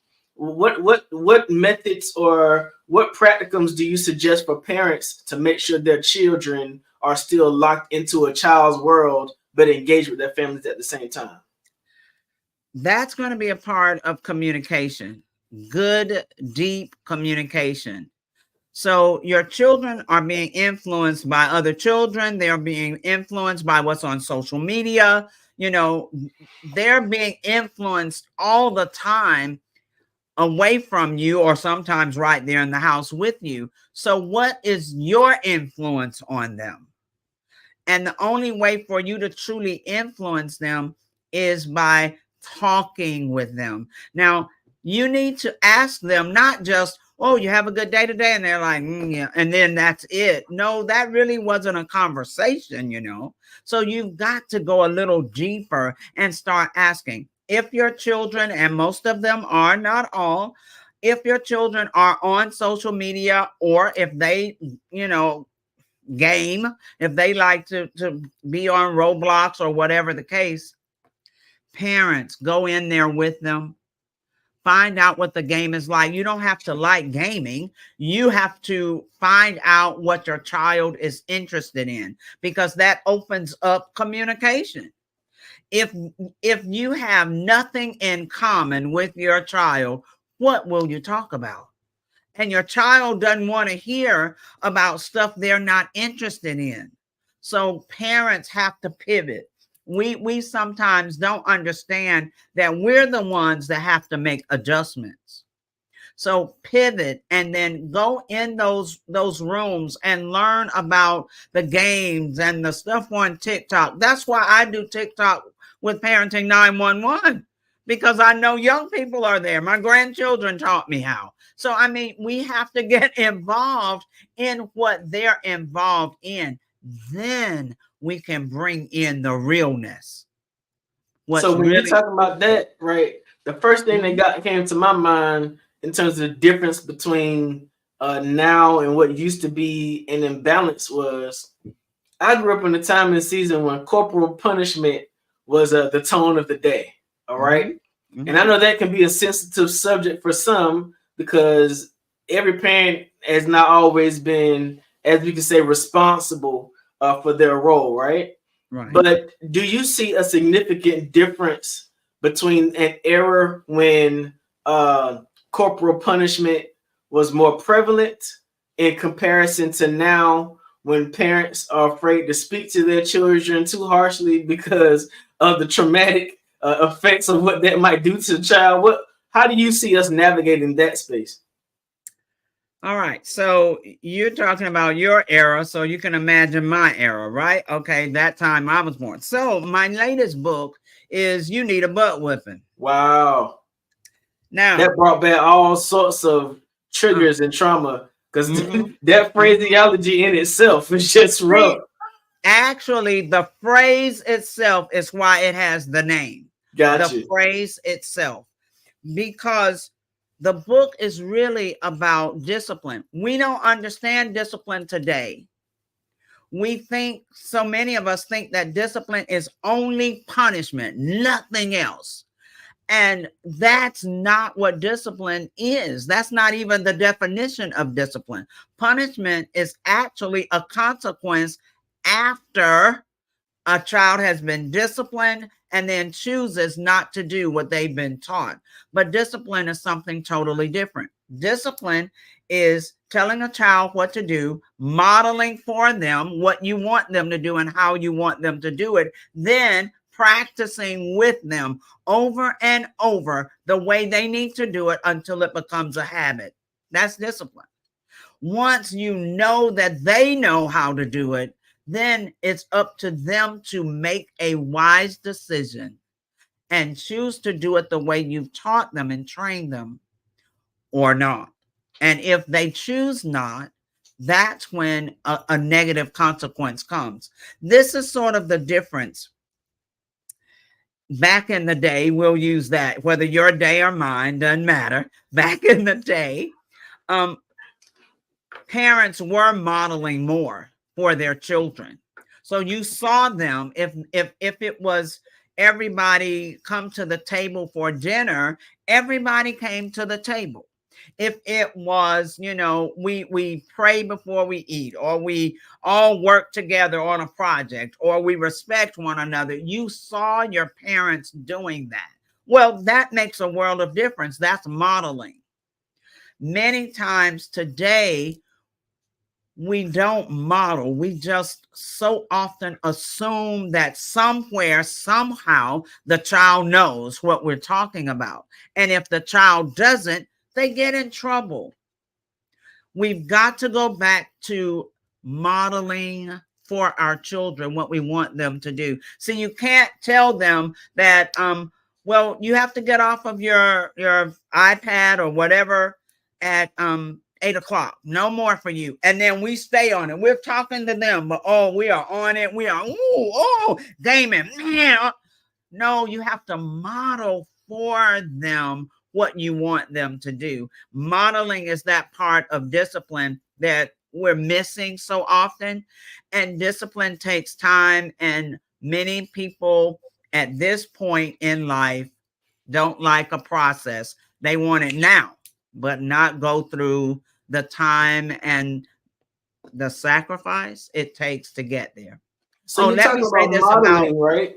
But wait a minute, let me say this. Say it again. Hold on. I want to say this. I may forget my time, my era. I may forget. I'm a little older. In the book, it teaches you, though, that a butt whooping cannot be your only go-to whenever your children do something. And it teaches you how to create a consequence chart. Many parents never recognize when their children are doing something good. They only recognize when they've messed up. and then they go straight to the butt whipping.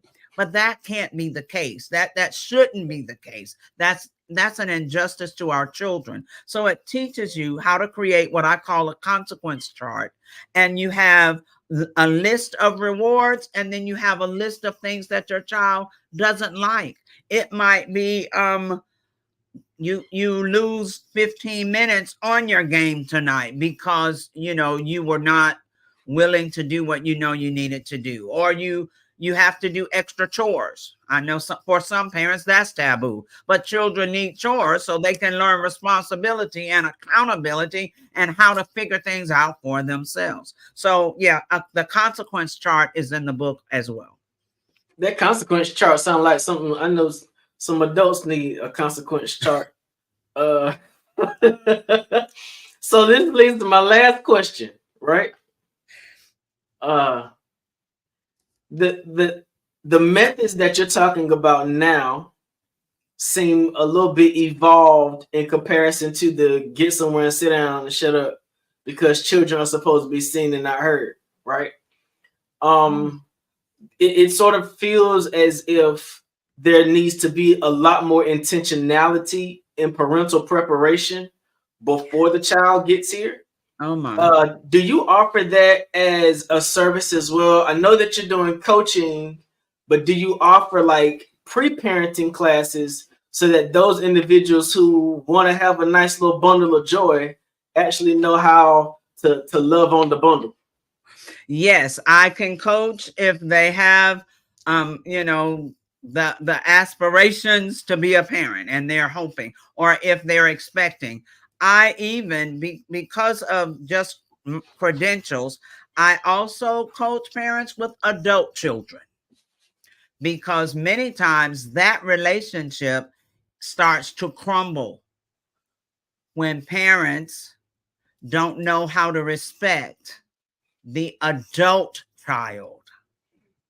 You can't treat the adult as if they're 10. I know they're your children, but it's that part of adultness. You've got to respect them as an adult first.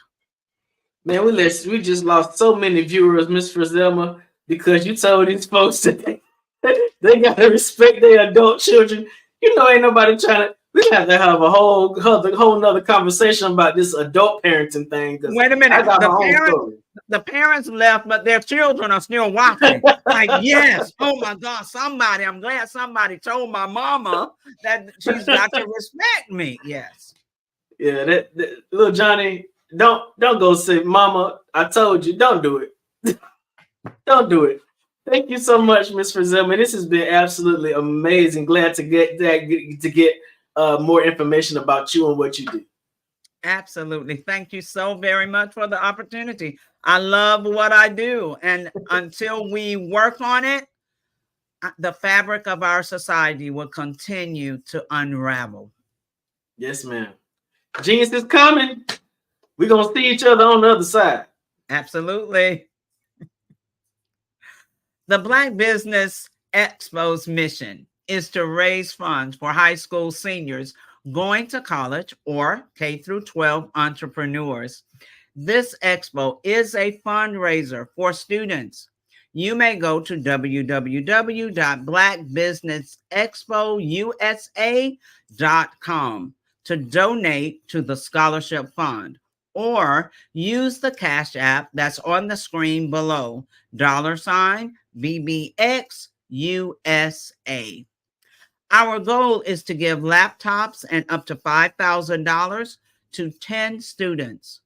Students can register online at www.blackbusinessexpousa.com. Every dollar counts, so we want to remind you to donate to the scholarship fund. We want to thank our Black Business Expo USA sponsors for April 2024. NC 100, Moody Capital Partners, Suede Soul, 5-Star BDM Media, Lotus Richey Coaching and Training, Carolina, Virginia Minority Supplier Development Council, STEP Management, Hello LLC, BHS and Associates, Margie McLean Foundation Incorporated, Genius is Common, Earth Essentials, Mullane Shawnee Global, Executive Women's Success Institute, The Quality Coaching Company, Superwoman Business Services, Creative Force Studios, Lee Entertainment, Artistic App Design, Black Business Expo USA. Before I close out, let me say, I love talking about parenting wherever I go. If you are a parent, if you are expecting to become a parent, if you are the parent of adult children, please go to www.parenting911.org and set up a discovery meeting with me. Let's talk about where you are and where you need to go. Genius is common, and I'll see you on the other side.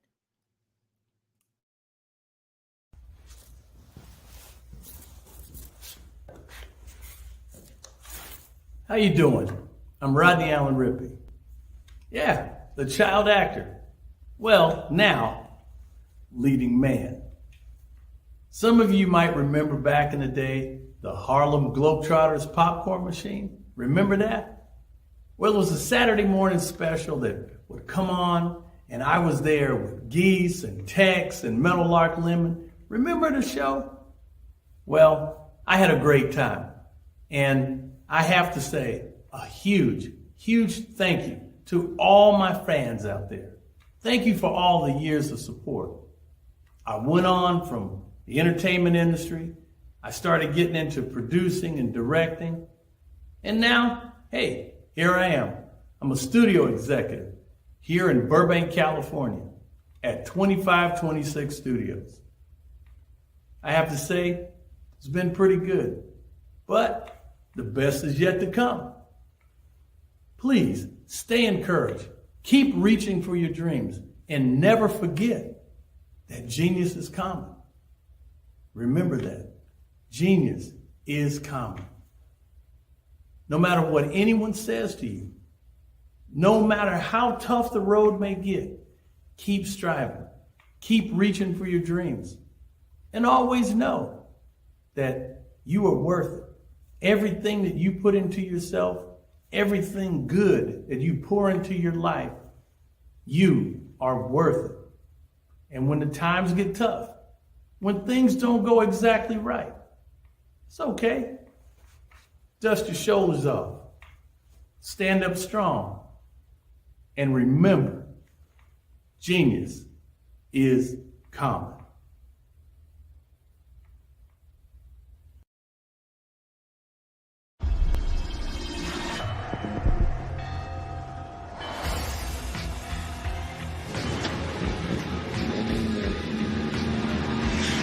La connexion. La connexion.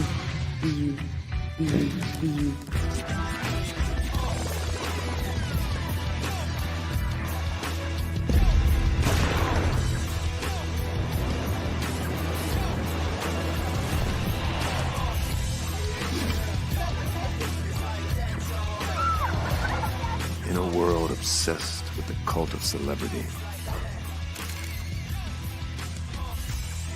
I challenge you not to aspire to anyone else's greatness, but instead strive to reveal and ignite the greatness within you. Are you serious? I totally think that that's it. Hey. No! Hey! To me, sexy is a man that knows who he is and what he wants. He's comfortable. You look at him, you see him, he's just comfortable being himself. And you're like, baby, be you.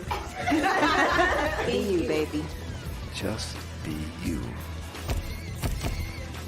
I like it. Introducing the BU collection, exclusively available at K&G Fashion Superstore.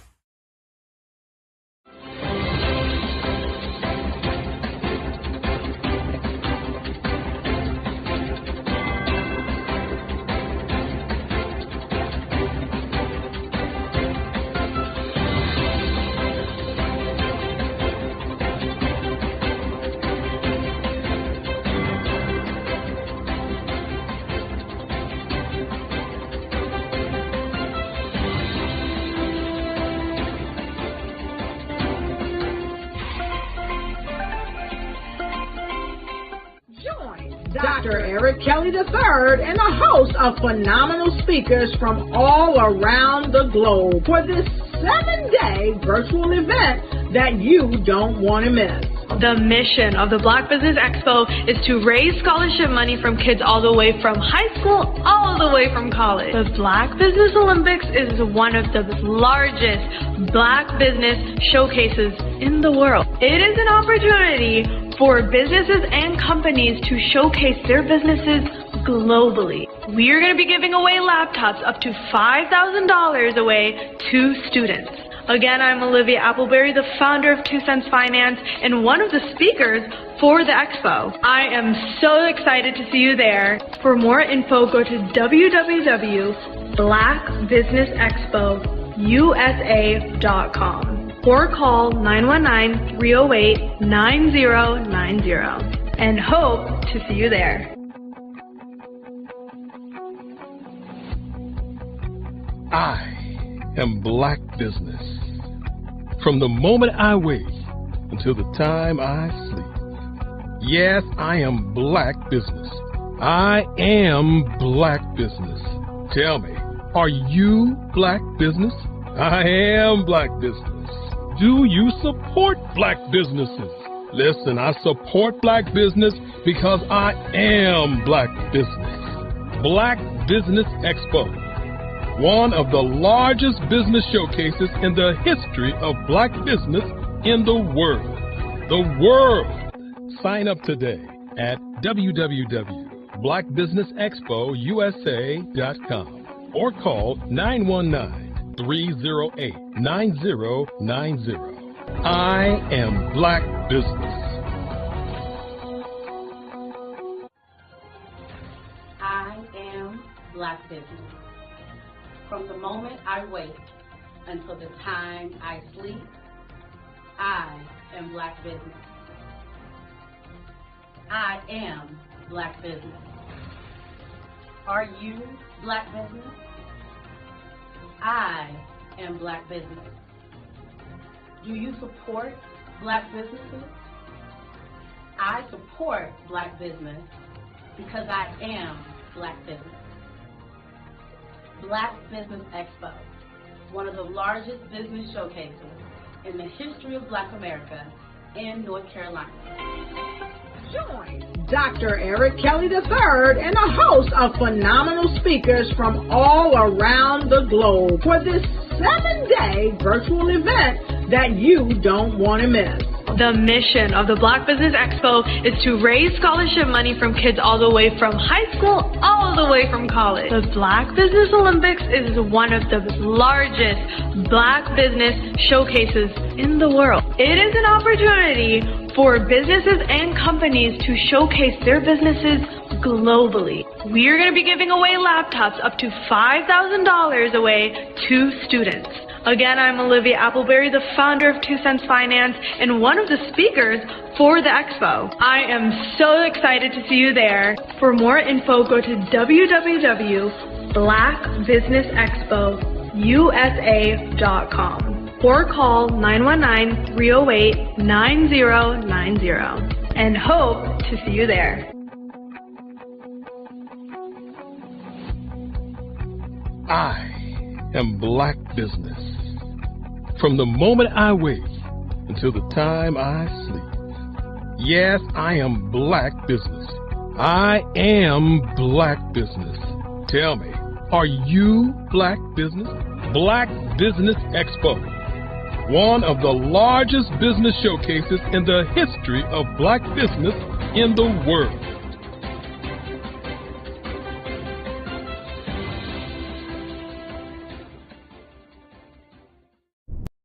Follow the Brand TV broadcast host, Grant McGaugh, as he visits with top executives and entrepreneurs to find out their secrets of success with their personal brand. Follow the Brand TV broadcast host as he focuses on brand development to build better relationships, bring value to your business, relationships, and career. You will enjoy listening to each episode that is tailored to speak to you directly. If you're looking for this type of clarity in terms of building your brand, you have tuned into the right station. Each episode will help you to shape a conversation in the 5-star BDM network of 20,000 professionals and become a springboard for your corporate engagement and business opportunities. Each guest will frame their story in the areas of personal branding, business development, career development, financial empowerment, and technology innovation. Grant McGaugh explains why he is the CEO and owner of his own professional career.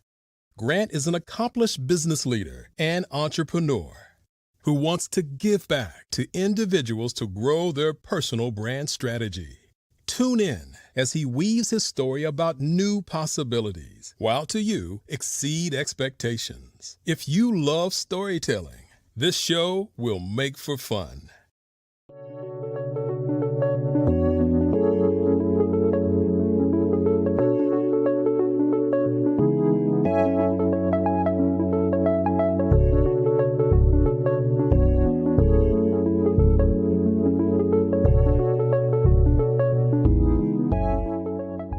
Passion has been around helping communities of color and historically underrepresented and underserved communities, minority, rural, veterans, persons who are differently able, in the intersection of education, innovation, technology, industry, and let's throw some entrepreneurship in there just for fun.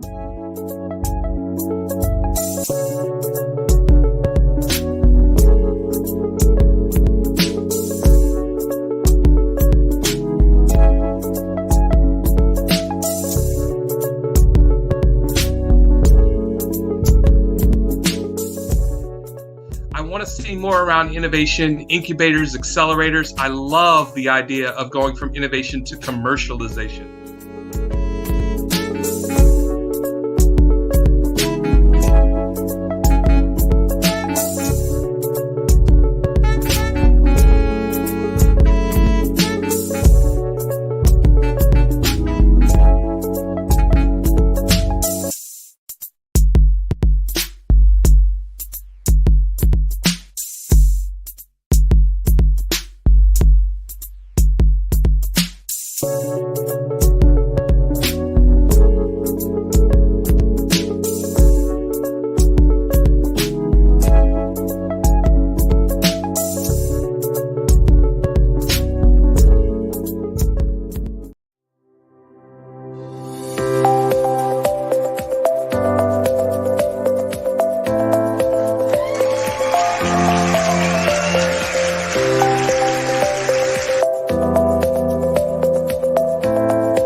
media is evolving. It's more vibrant, more colorful, more energetic, and so are you. It's not just photos anymore. It's video, it's audio, it's subscriptions. And now there's Fanbase, a new monetized social network. Fanbase delivers the complete native app experience with full content monetization for every user. No algorithms that shadow ban your engagement or growth, and no ads. Follow anyone for free and subscribe directly to your favorite creators for $4.99 a month. Plus, show some love by tipping on any post. Also, make a Fanbase page and monetize your content the same way. Finally, connect with your followers by posting the amazing content you already create. And now, get paid for it. It's time to energize and monetize, because everyone's a fan of something, and everyone has a fan base.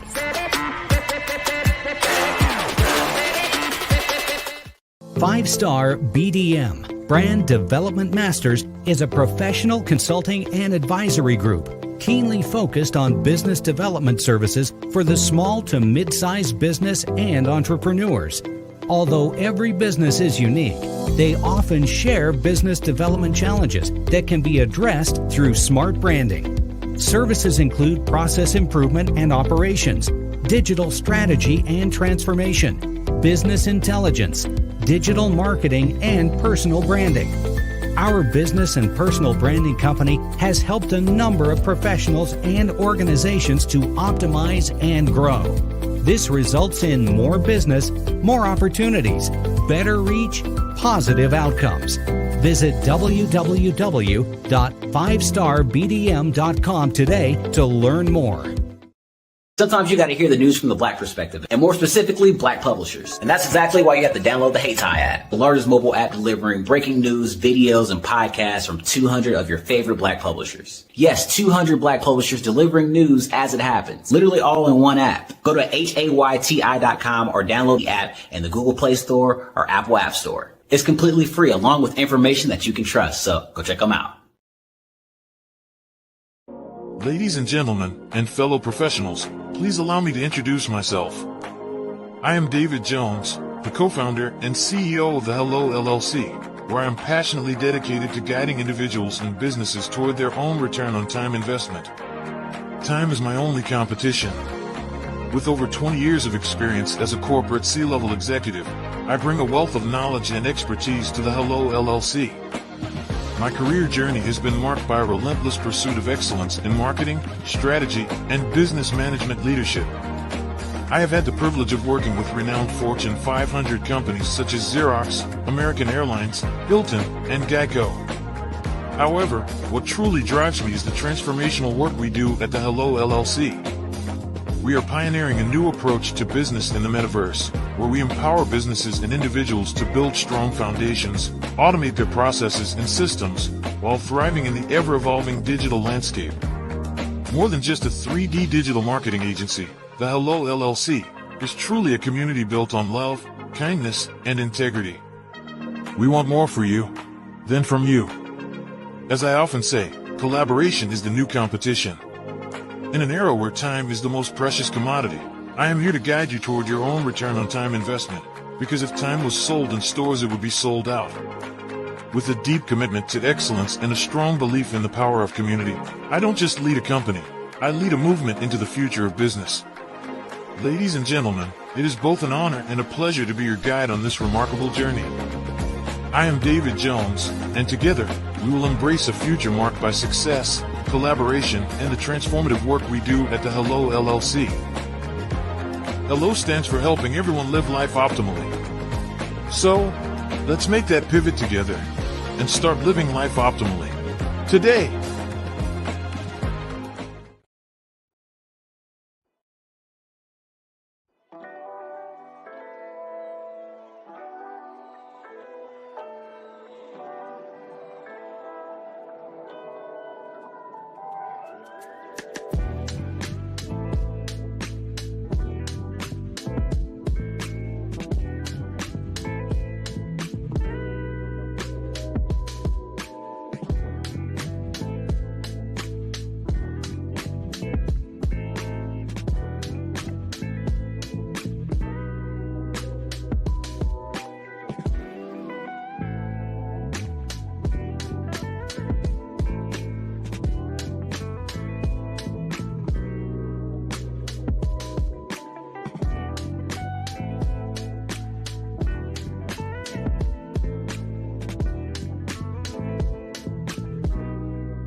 story. They're like, okay, somebody said they had a vision from God and they need money to build something. And I was like, well, if this guy tells me that the sun's not going to come up, I would not get out of bed. That's who he is to me. And you can see that my judgment is well placed, because in another 8 or 9 months, we're going to put his technology into an electric car. You know, people always say, well, why'd you build the car and the engine is not finished yet? I'm like, well, when the engine's finished, what are we going to put it in? You know? So we had to do the 2 parts. What we're doing right now is putting those 2 parts together. And, you know, in 8 or 9 months, you know, Derek Automotive is going to basically redefine the electric transportation sector. But tonight is about having fun. So we're going to have fun tonight. Tomorrow we're going to get back to work. All right?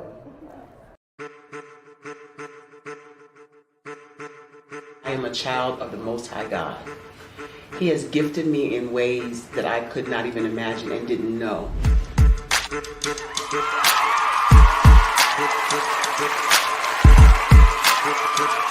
There was a time when I didn't know who I was. I listened to other people tell me who I should be, what I should do. I listened to people telling me that I should be a boutique owner, that I should be a construction manager, that I should be a laborer. Have you ever felt like you should do something else, be something else, go somewhere else, be wherever you wanted to be, and you felt like you were in a box? Anybody in the room? And you couldn't get out? Anybody in the room? And you kept trying to go and go and you couldn't get out? Anybody in the room? But let me tell you, you need to rock the box. Rock the box.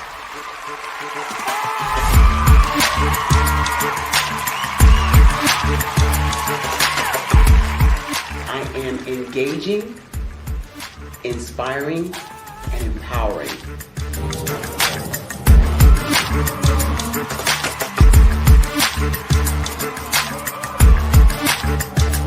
I would give you everything I know.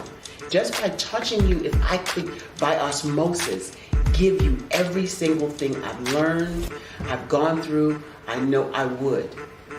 We know that's not possible, but as it is possible, I love to share information with people. Some of you out there, people have told you that you can't be, you can't have, you can't do. But I will tell you, like Kingston said, you can, you must, and you will. If it's to be, it's going to be me. You got to say it. If it's to be, it's going to be. If it's to be, it's going to be. If it's to be, it's going to be.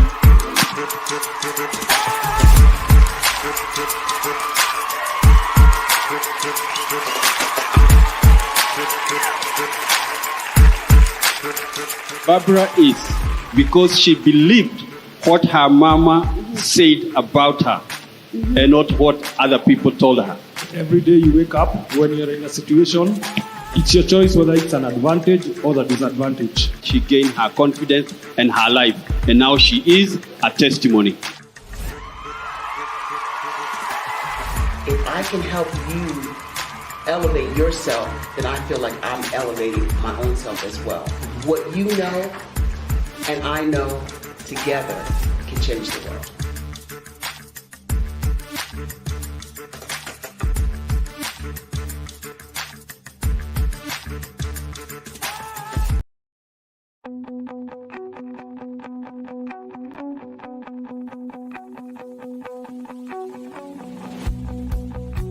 I am Black Business. From the moment I wake until the time I sleep. Yes, I am Black Business. I am Black Business.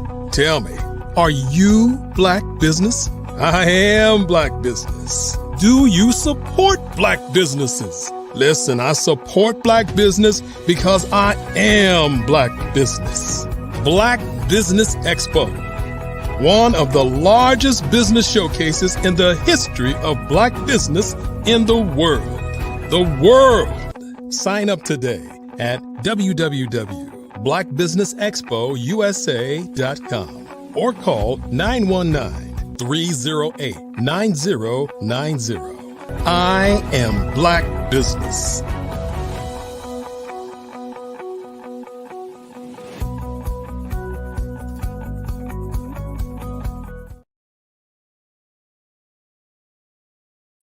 Good evening, business owners, entrepreneurs, thought leaders, and corporations. Welcome to the Black Business Network. My name is Frazelma Lynn, and I am your business moderator for this evening on the Black Business Network. The Black Business Network is a 24-hour business network showcasing Black businesses, business owners, entrepreneurs, and thought leaders worldwide. We have speakers from North Carolina, London, Singapore, Africa, Japan, and cities all over the United States. The Black Business Network is a global community sharing its business knowledge to empower, inspire, and educate businesses about business. Our next speaker is Dr. Chad Lawson Cooper. Cooper is well known to theater audiences for his performances as William Gray in Church Mess and being the lead vocalist in the celebrated singing group Soul Tempo, who was featured in the blockbuster film The Preacher's Wife. As a filmmaker, Cooper has produced and co-produced several feature films along with wife Alicia Robinson Cooper, Hollywood great Harry Lennox, and super producer Man Robinson.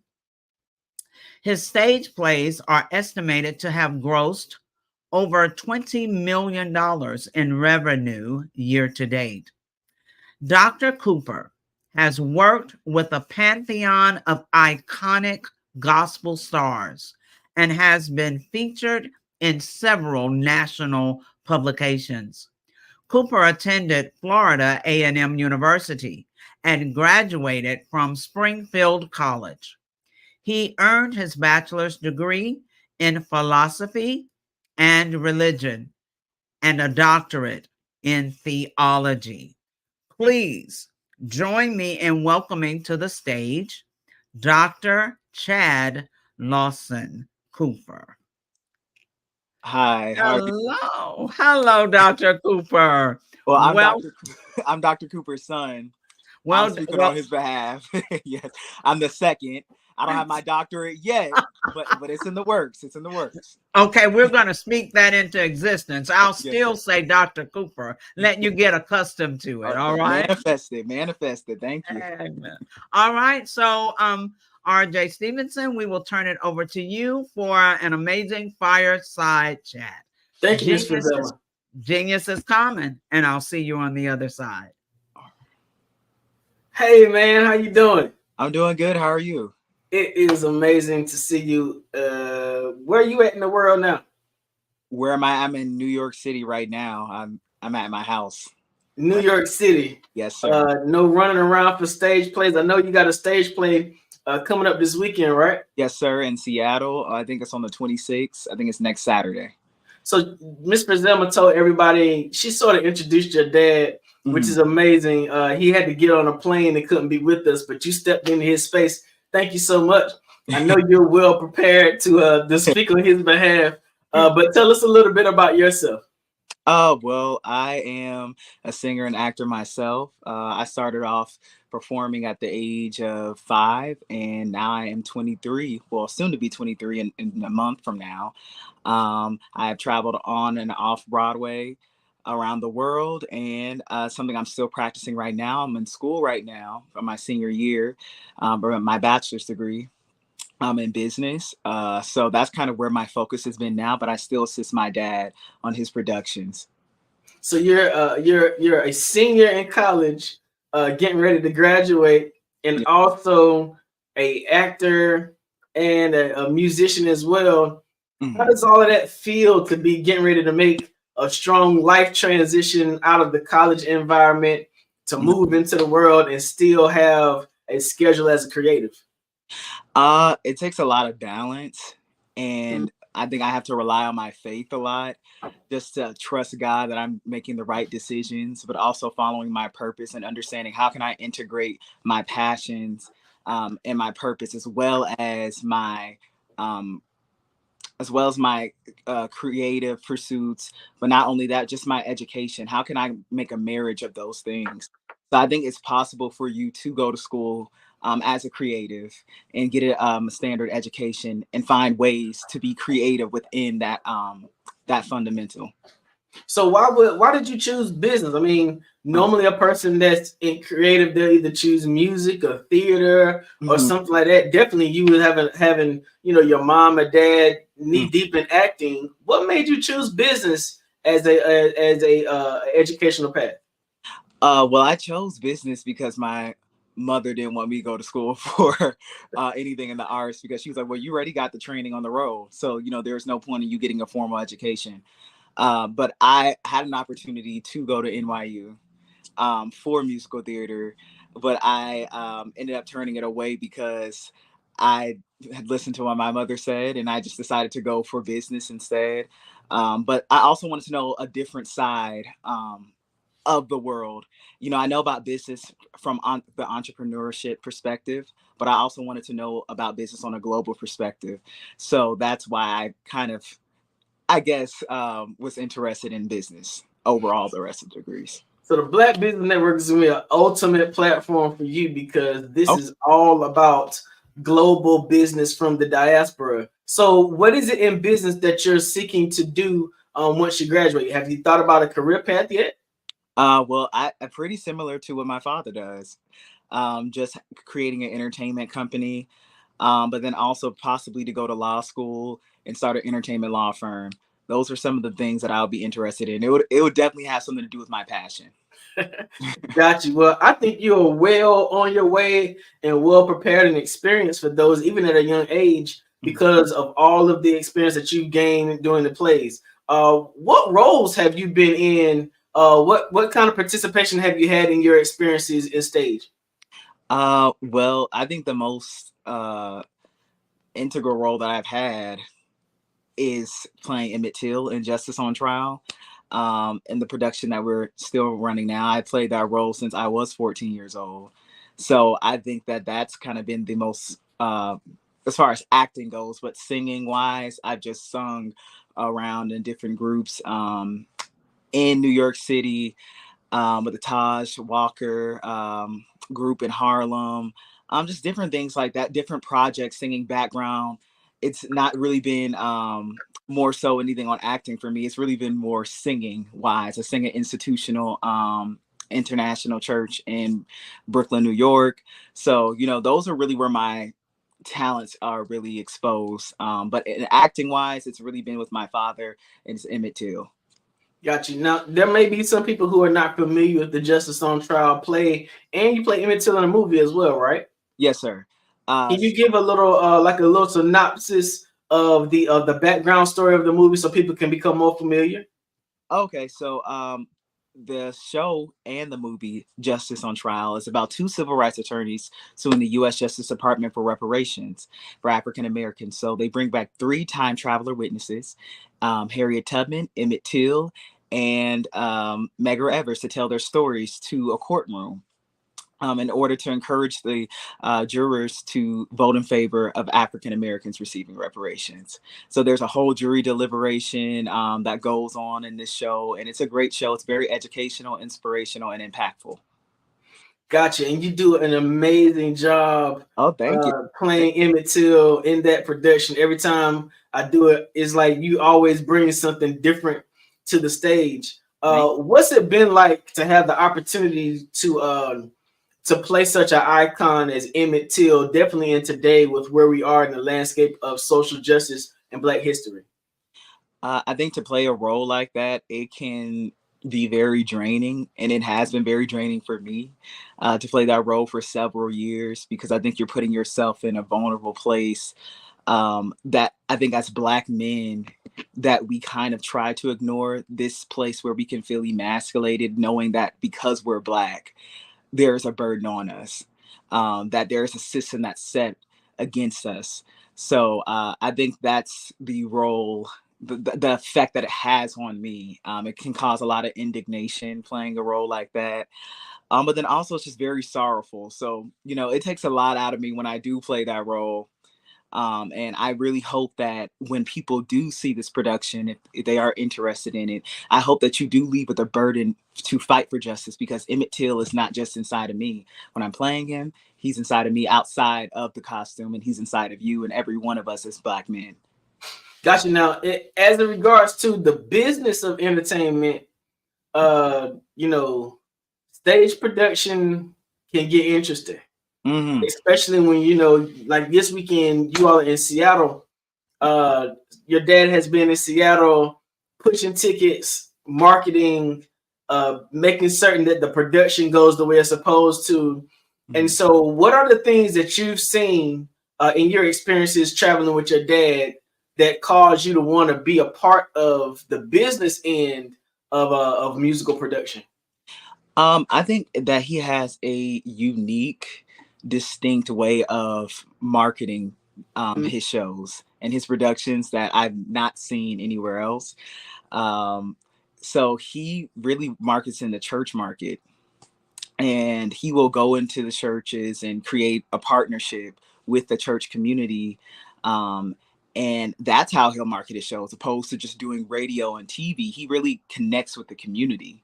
And so that kind of, he builds this personal relationship with them where they feel like they can trust whatever my dad is going to put out, that it's going to be great, because he's established some type of foundation. So I think for the business aspect of it, I'm always in awe when he goes into a church and markets on Sunday. I'm like, he'll go up there and he'll give his 30-second rundown of the show, and then he'll also sing, because he is multi-talented. So he'll sing, and then that also, just hooks them in. So I think because he's a master of all, I don't like to say jack of all trades, but I think because he's a master of all, his technique is very unique, and I don't think it's something that most businesses can duplicate. So now, as you've been studying in college, you should have heard about identifying your niche so that you can identify your prospective clientele. Mm-hmm. Why do you think going to Black church congregations, why do you think that's been successful for him as he's identified that as his marketing structure? I think that's been successful for him because that's what he understands, and he understands the psychology of what that demographic is attracted to. Like most people who are pioneers in business, you have to understand or you have to study the psychology of the demographic. For example, Tyler Perry, he studies the demographic maybe of women who are between the ages of their late 30s to their 50s. What would they be attracted to? What type of content? And that's how a lot of us, like myself, have grown up watching Medea. Because maybe my mother was in that demographic, and now, and now I'm watching Medea, and, that's how you really build. So I feel like he understands that because he was a pastor. He pastored for many years. So the church is really his home. And so he understands how to build this connection with that community. So that's his unique marketing tool that I appreciate. So the church has been his home. The church and stage has been your home. Mm-hmm. Why do you find yourself so comfortable in that space when there are so many other people around the world who are like flabbergasted by being in front of a camera? It sort of seems like that environment just brings another thing out of you to life. I feel like for me personally, being in the church and in the stage, my parents never pushed me to do it. It was something that I was just attracted to because I saw the way that they loved it. And I like the attention. I do like a lot of attention. So I was like, okay, well, I want to be in front. I want everybody to be, applauding for me and giving me the Michael Jackson treatment. I like it. And so I think that's what attracted me, but I also love to just story tell. And I think that's what an artist is somebody who enjoys to tell stories and to change the perspective of the world. How can we do that? And if you can do that through your art, not just through art, but through your business, then you really are making a change. And I think that every business should have that as their goal. I think that's when you will keep a relationship with your clientele, when they see that you really have the mission to change their perspective, but also for the better. So let's talk about where you are right now. You are the heir to the Chad Cooper Company on Broadway, the only Black production company on Broadway in Manhattan. Kudos to you and your family for producing that kind of legacy. What kind of weight does that feel like for you following that kind? I mean, your mom and your dad are prolific actors and singers. How does that make you feel following along in their footsteps? Is that anxiety? Does it make you, because I'm a PK too, and most PKs, we don't want to have nothing to do with the career that our parents had. How did you come about to embrace that as something that you wanted to do in the future, and especially on a particular side of business? I think I embraced it because I loved it. I had a passion for art already, and I think that I saw something in my parents that I could potentially see in myself. And so although I may not feel like I am at the level or the skillful level of my parents yet in whatever they do, that's still kind of like a barometer to look at and be like, okay, well, I could get there. I can measure my, my potential by looking at them. And I've never doubted myself. So I could look at anybody and be like, okay, I can do that. And I think faith is what my father has taught me. And as a businessman, I think that's what you have to have. My dad is the most confident person that you'll probably meet. And, somebody could probably think that that's an inflated ego, but I think it's kind of like pep talking yourself. We have a lot of negative self-talk to ourselves, and we doubt ourselves a lot. But I think if you kind of listen to that voice that says you can do it and you can do anything you want, that's when things get done. So I've always chose to believe in that voice, because if I listen to the voice it's like, no, you can't do it, no, you can't do it, I won't do it. But if I listen to that voice that says I can, I believe I will. Got you. Now you've gone from being an actor, a singer. Do you play any instruments? Only the vocal cords. That's it. All right, you going from being an actor and a singer to now expanding your range to business. In a business world like today, it's very important that you learn to be diversified, so that in what we call economic winters, you can find yourself shifting and adjusting to do something different. What does it mean to you to be that kind of diverse? Some people will only choose to be focused on singing. Some people will only choose to focus on acting, but you're focused on singing, acting, and then the business of entertainment. What is it about diversification that draws you to take that path? I think I'm attracted to diversification because it creates opportunities for everyone. And it also creates more opportunities for yourself. I don't like being put in a box. I always say, you can't put me in a box. I live in a mansion. I have multiple rooms. There's multiple places I can be at once. So I think diversification, it helps you as a businessman because you're not put into one thing, and you're able to continually expand and innovate when you are diverse. I think it stops when you become stagnant and you say, oh no, this is all I can do. I believe that God has given us many gifts and many skills. And that's another thing I was taught by my father. He's never been put in one box. So I choose to not put myself in a box as well. So I think that's what I like about diversification, is that it creates opportunities for you, but for others as well. So are there any, what is your dream role? If you could ever be asked by any producer, any director to fill a role on stage, whether it be a play in the past or a movie, what would sort of be your dream role for somebody to ask you to perform? A dream role? Ooh, whatever one I'm going to write. whatever one I'm going to write, it's going to win me an Oscar. That's the dream role. And I'm glad you said that too, because we did a iteration of Justice on Trial in Descendants. Yes, and I remember your dad saying that you wrote a large amount of the script. Can you talk about what that opportunity was like? I mean, as young as you are, having an opportunity to write a portion of a script for a stage play, that's a major milestone. What was that like for you? Well, for me at first it seemed laborious because I'm not open up. I have a lot of health issues that can sometimes impact me, especially when it can come down to some of my cognitive abilities when I want to get things done. So I was very frustrated because if you know anything about my dad, he's very impromptu. He will actually do something like, I just got asked to do this interview like 30 minutes ago. So I would have been better, dressed for this occasion. But he asked me to do it in a week prior. And so when it comes down to me as a creative, I like to take my time to just meditate on what is the big picture of what I'm trying to say. Where can I find the humanity in my art that everybody can connect to, whether you're black, white, or whatever. And I think as a business owner, that's the type of mentality that you should have as well. Because that's how it can be attractive to everybody. Where's the humanity in my business? How's this going to serve everyone? So I think that's really how I write. And I told you about that, I think, when I spoke to you about my music before. I like to tug on the heart a lot in a more so emotional side of things, because I am a cathartic person. But being able to do that and write this show was a fun experience for me. And it definitely boosted my confidence a lot for the time that I was in. So you're getting ready to graduate from school. Congratulations on that. Thank you. Thank you. What's the next step? The next step hopefully is the Grammys or the Oscars. Hopefully that is the next step. Amen.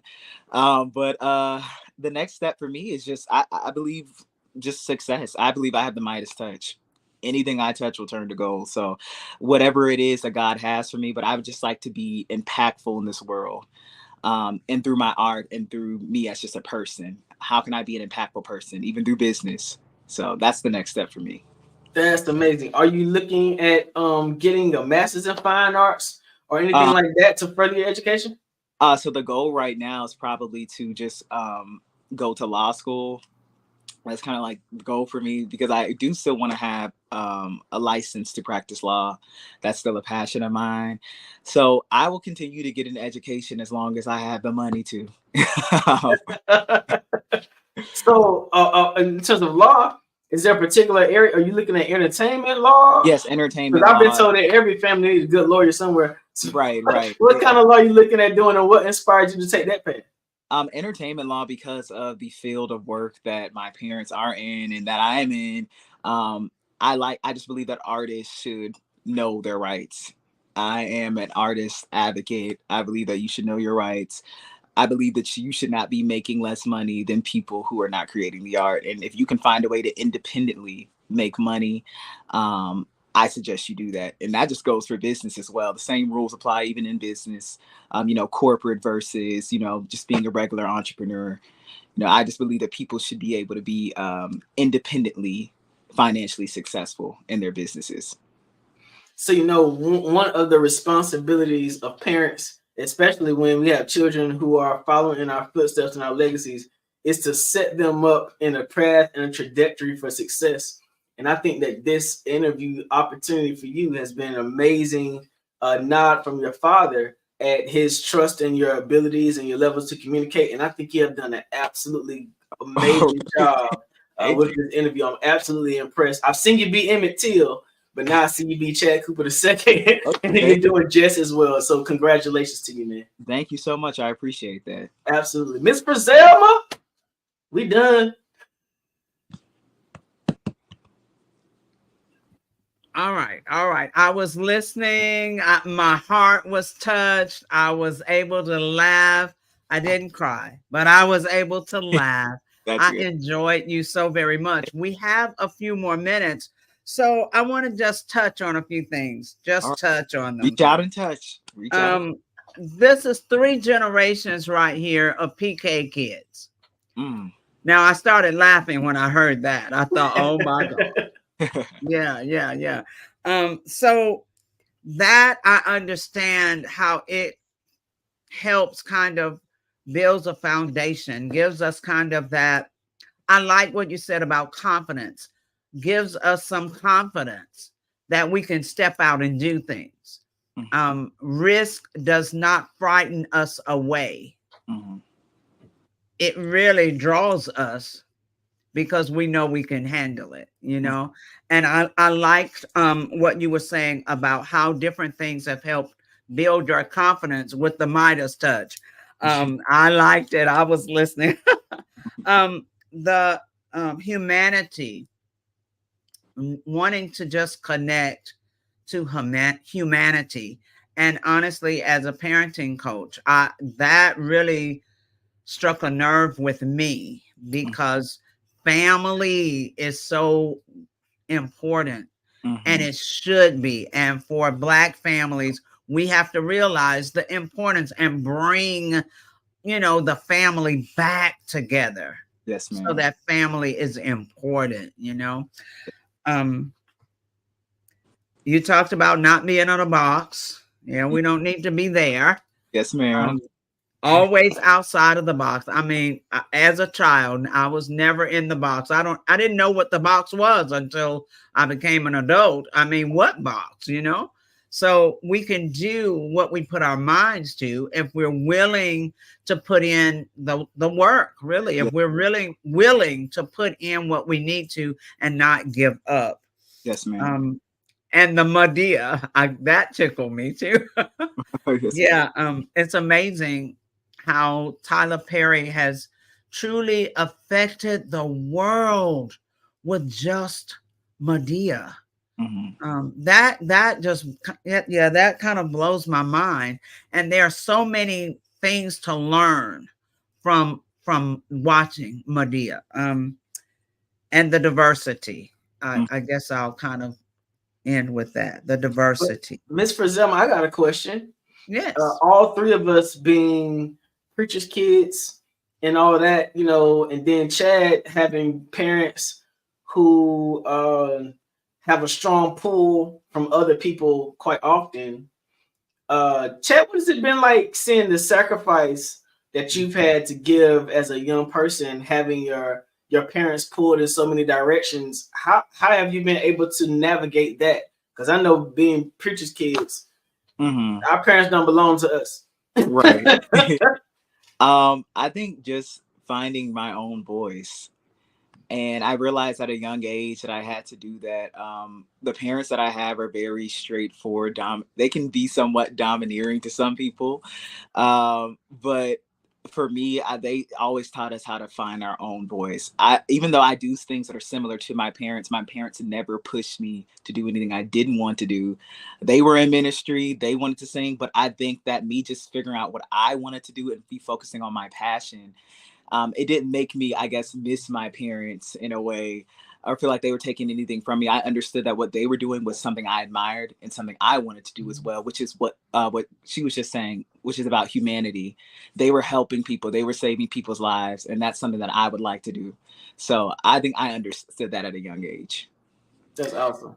That was a great question, because so many times parents don't show, we talked about modeling for your children earlier, they don't show humanitarianism. They don't teach their children how to care for another human being. I mean, just walking past someone and helping them if they need your assistance. So it's amazing that you have a heart for, you know, other humans. That's amazing, because it's missing so much in our world today. Thank you. Speaking of that heart for humans, that's the whole reason why we do the Black Business Olympics, you know, Absolutely. to provide those laptops for young people all over the country. So I'm glad that we're all able to even, you know, having legacies of people who helped others to continue those legacies ourselves. Absolutely. And how would you like for people to contact you, or you know, just get in touch with you for whether it's jobs or whatever the case may be, that Grammy coming up or whatever it might be? How would they contact you? You want to speak it? You can get in contact with me at the official Chad Cooper II on Instagram, or you can go to my father's page. I believe he's the official Chad Lawson Cooper on Instagram, or you can go to greatfaithentertainment.com if you would like to see any of the productions that we have that are actively going on now. And you're going to give a plug for the Seattle show, right? Yeah, the Seattle show is on April 26th, I believe. It's next Saturday. It's going to be at 6:30, and we still have some tickets left. So if you like to come out, and bring your umbrella because we're in Seattle. Just make sure you bring your umbrella. You'll be all right. But thank you all so much for bringing me on this platform. Even though it was last minute, I really appreciate speaking with you all about this. I would love to come back, and I'd love to tune in to see more guests speak. Absolutely. All right. You've been an excellent guest. So thank you so very much for talking from your heart, and so many young people your age listening in and hearing that. So you've inspired people all over the world just this evening. All right. Thank you so much. Yes, sir. Mr. RJ, thank you. You were a great fireside chat host. And one more to go. All right. Genius is common, and I'll see you on the other side. Awesome. Thank you. The Black Business Expo's mission is to raise funds for high school seniors going to college or K through 12 entrepreneurs. This expo is a fundraiser for students. You may go to www.blackbusinessexpousa.com to donate to the scholarship fund, or use the Cash App that's on the screen below, $BBXUSA. Our goal is to give laptops and up to $5,000 to 10 students. Students can register online at www.blackbusinessexpousa.com. Every dollar counts. So we want to remind you to donate to the scholarship fund. We want to thank our amazing Black Business Expo USA sponsors for April 2024. NC 100, Moody Capital Partners, Suede Soul, BDM Media, Lotus Richer Coaching and Training, Carolina, Virginia Minority Supplier Development Council, Step Management, Hello LLC, VHS and Associates, Margie McLean Foundation Incorporated, Genius is Common, Earth Essentials, Malaine Shawnee Global, Executive Women's Success Institute, The Quality Coaching Company, Superwoman Business Services, Creative Force Studios, Lee Entertainment, Artistic App Design, Black Business Expo USA. Genius is common. I'll see you on the other side. The Black Business Expo's mission is to raise funds for high school seniors going to college or K through 12 entrepreneurs. This expo is a fundraiser for students. Please, you may go to www.blackbusinessexpousa.com to donate to the scholarship fund, or use the Cash App at $BBXUSA. Our goal is to give laptops and up to $5,000 to 10 students. Students can register online at www.blackbusinessexpousa.com. Every dollar counts. Please donate to the Black Business Expo USA Scholarship Fund.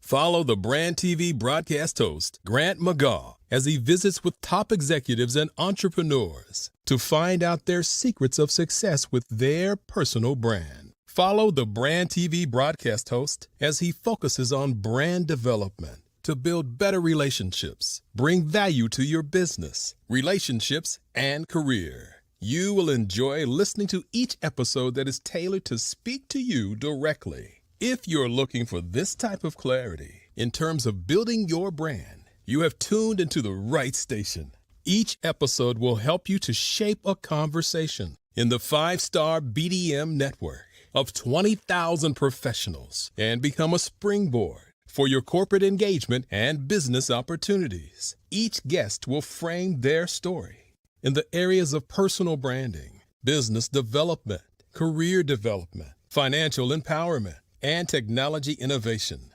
Grant McGaugh explains why he is the CEO and owner of his own professional career.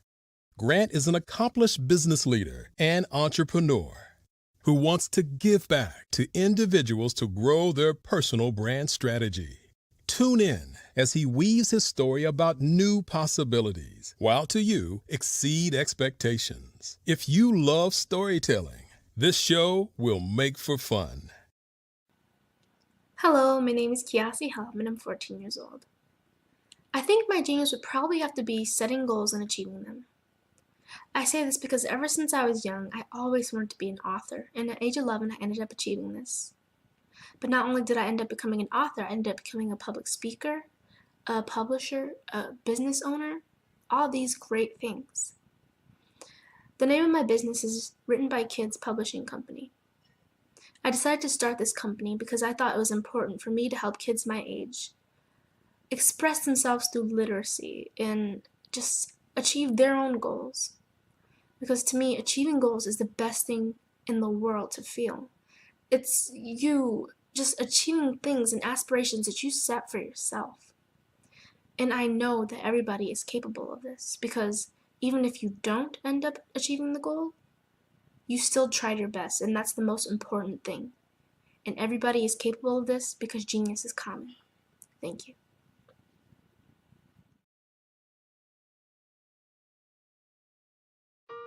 Hello, this is Israel, and I am CEO of Daydreams Interactive and author of Princess Planet. So, genius is common, and as a kid, I loved to daydream. Even as an adult, I love to daydream. And when my daughter became 6 and loved princess characters, but we just could not find the diversity that showed her, we created our own characters. So, for instance, you have Princess Nulu right here. Princess Nulu is from Uganda, and her genius is that she loves to take care of animals. She can actually even listen and hear what they say. And then we have Princess Isabella right here. Princess Isabella, she's from Cuba, and her genius is biochemistry. One day she hopes to eliminate disease. Then we have Princess Nia right here, and Princess Nia is based off of my daughter, and she is what she wants to be, the greatest dancer alive. So that's her genius. So what's your genius? My genius is my imagination. Genius is common.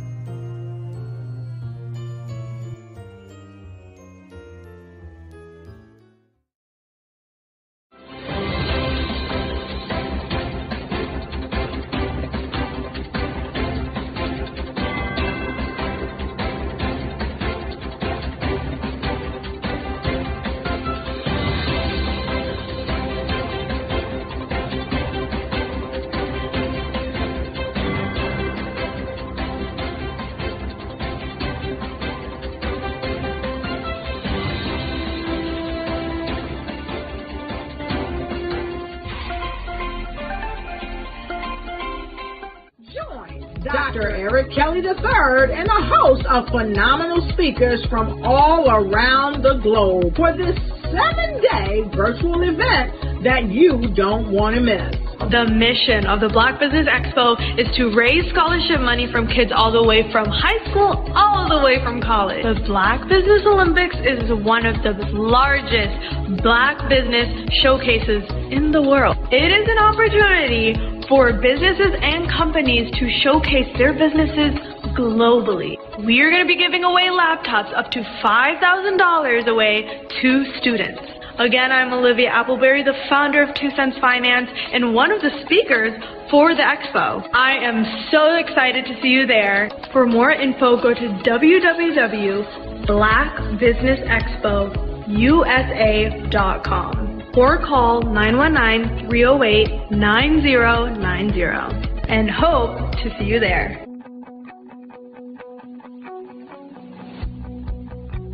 I am Black business. From the moment I wake until the time I sleep. Yes, I am Black business. I am Black business. Tell me, are you Black business? I am Black business. Do you support Black businesses? Listen, I support Black business because I am Black business. Black Business Expo, one of the largest business showcases in the history of Black business in the world. The world! Sign up today at www.blackbusinessexpousa.com or call 919-308-9090. I am Black business.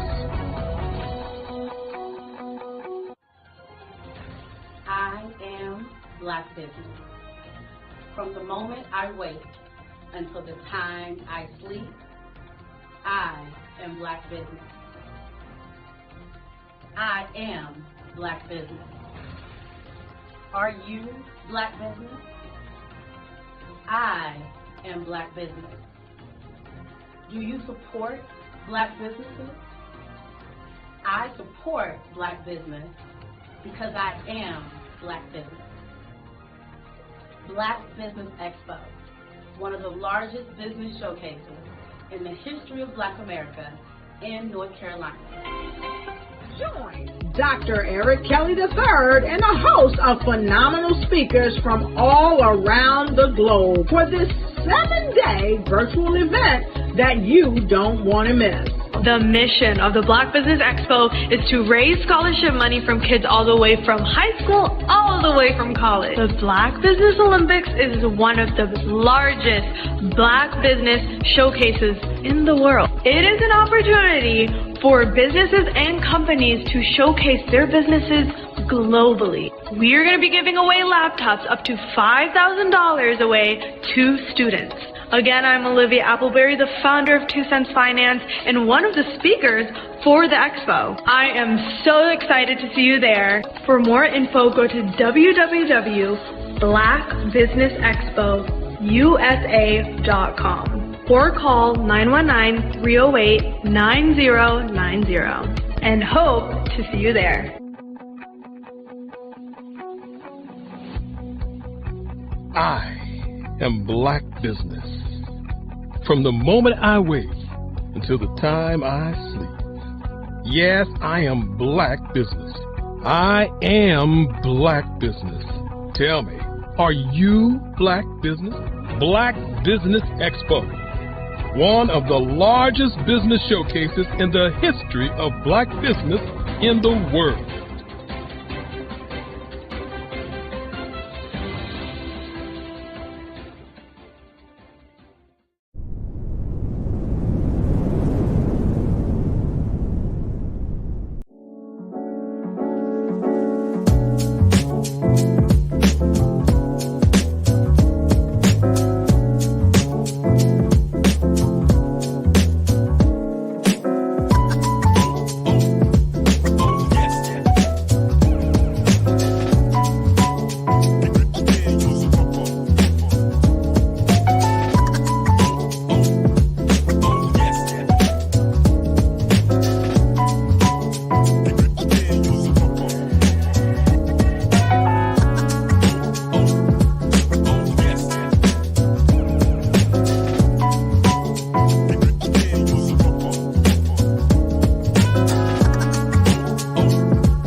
I am a child of the Most High God.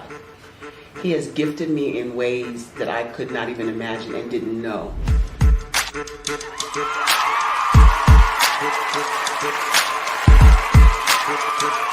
There was a time when I didn't know who I was. I listened to other people tell me who I should be, what I should do. I listened to people telling me that I should be a boutique owner, that I should be a construction manager, that I should be a laborer.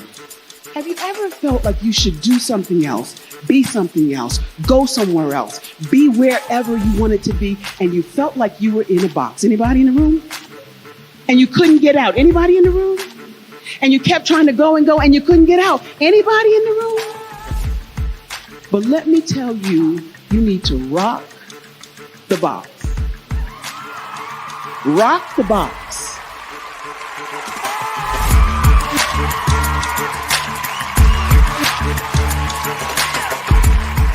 I am engaging, inspiring, and empowering.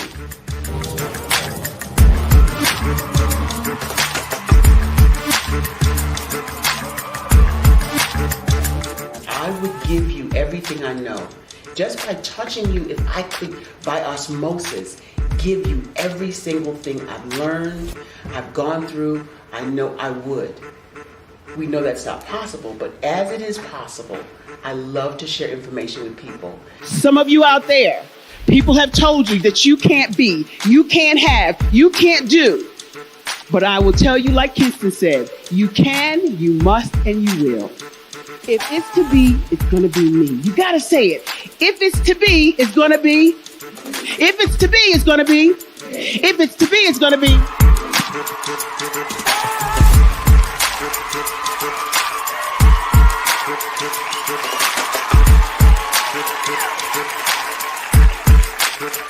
Barbara is because she believed what her mama said about her and not what other people told her.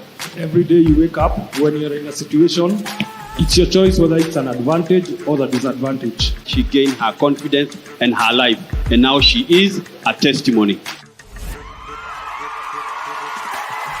If I can help you elevate yourself, then I feel like I'm elevating my own self as well. What you know and I know together can change the world.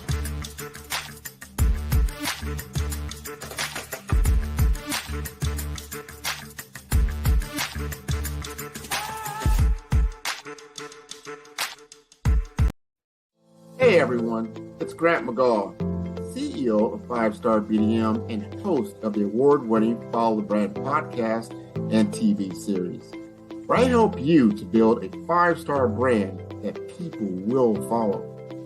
My genius is personal brand development through intelligent communication and helping you achieve your business and career goals.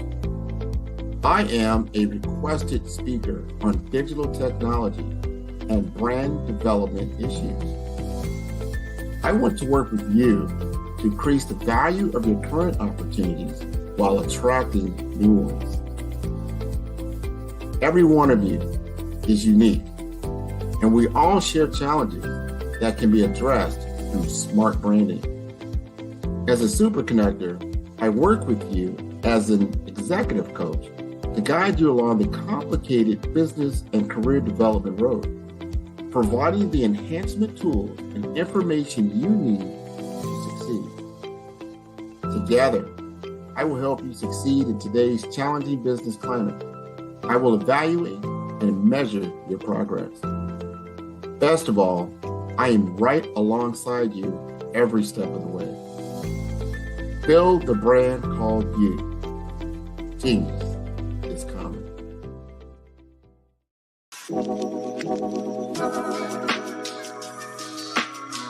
The African company and the African CEO is making a conscious decision to bring on someone external to the continent versus bringing on someone who is from Ghana or Kenya or South Africa.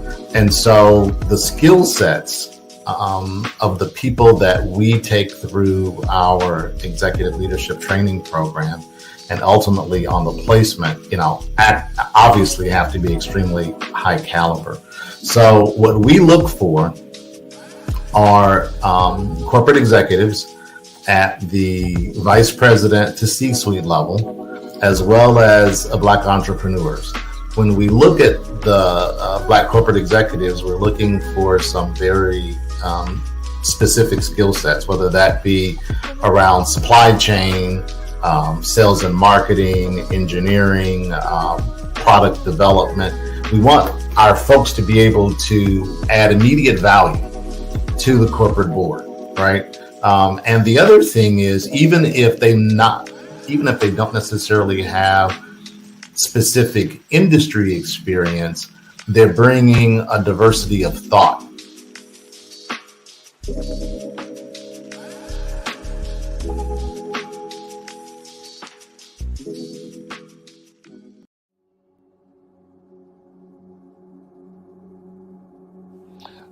I was born and raised in southeastern West Virginia, the coal fields. My father was an AME minister. For me, I was very fortunate. Even though I grew up in the segregated South, I was surrounded by flourishing Black businesses, doctors, lawyers, bankers, dentists. They were all there and they were all successful. And I guess that's part of my dream, is to see that success come back.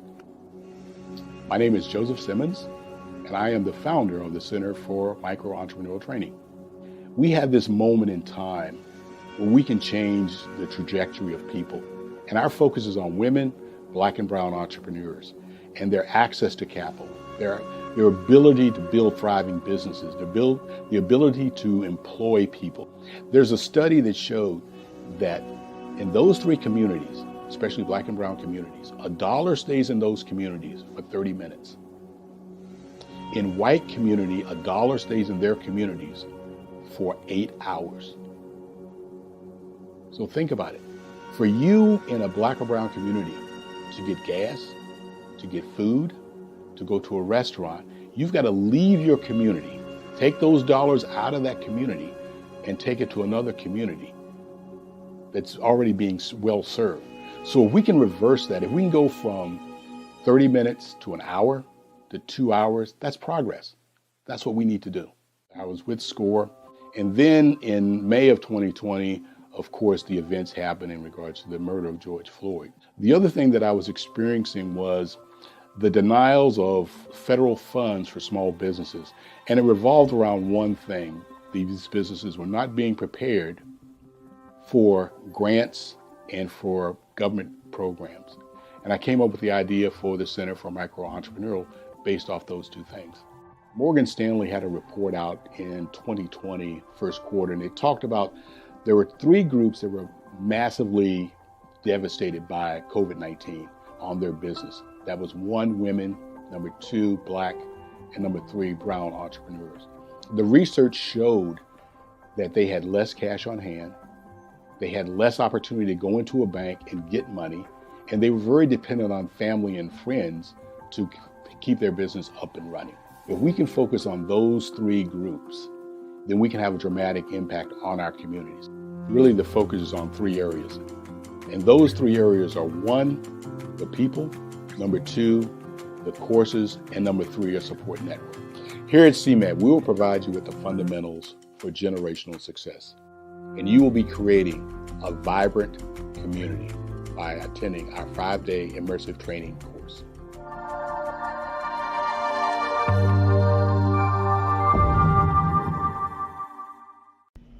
Why do I do what I do? You know, my life coach asked me that a few years ago. And she said, Tony, what's your why? And I told her, and she said, girl, you've already accomplished that. Perhaps you need a new why. Hi, Tony Harris, Amy Hoydu with Say It Said Marketing, one of your students. And just wanted to say thank you, Tony Harris, for spending so much time with me and giving me that boost in my business that I so drastically needed.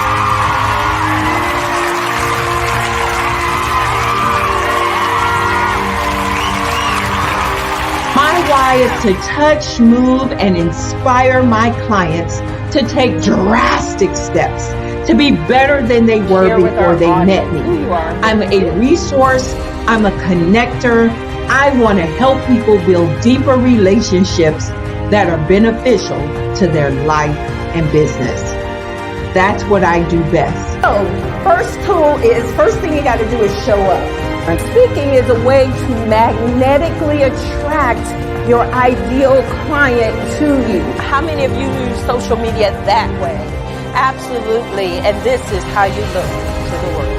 Drastic steps are the steps that are needed to be successful. And my business is drastic denotes a mindset. Getting out of your comfort zone. Doing something that you don't necessarily feel comfortable doing, want to do, but you know it's a necessary step to be successful in your business. I get the most satisfaction when I see my connections flourishing into relationships long after I am gone. Hi, my name is Jasmine Augustine with Media Jasmine, and I've joined several networking and referral groups in the area. And Network in Action Northeast Houston with Tony Harris Taylor is one of the best organizations that I've joined. I love that piece of what I do, and it is what fuels my fire.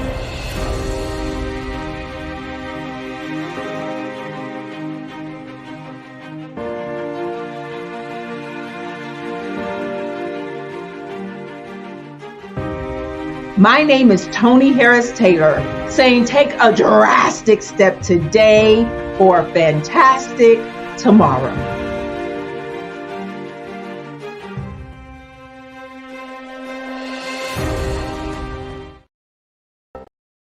I was born in a little village on the island of Haiti. Many deadly diseases pounded me. It is as if they were on a mission to end my existence on this earth.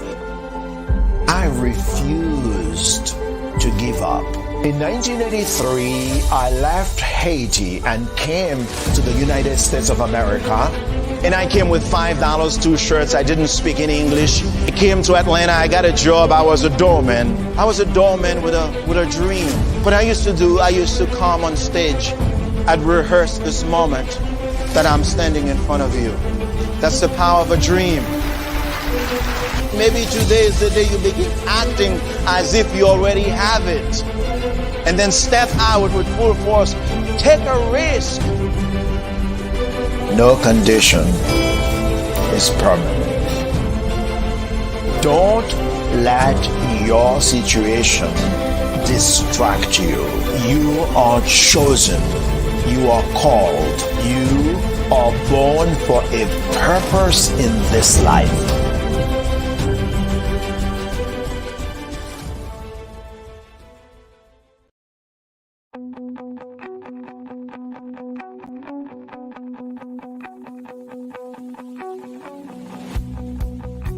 I am Black Business. From the moment I wake until the time I sleep. Yes, I am Black Business. I am Black Business. Tell me, are you Black Business? I am Black Business. Do you support Black businesses? Listen, I support Black business because I am Black Business. Black Business Expo, one of the largest business showcases in the history of Black business in the world. The world! Sign up today at www.blackbusinessexpousa.com or call 919-308-9090. I am Black Business.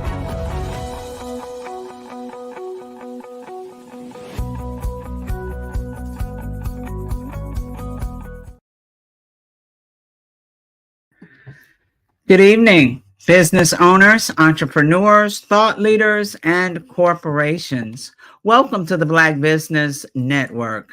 My name is Frazelma Lynn, and I am your business moderator for this evening on the Black Business Network.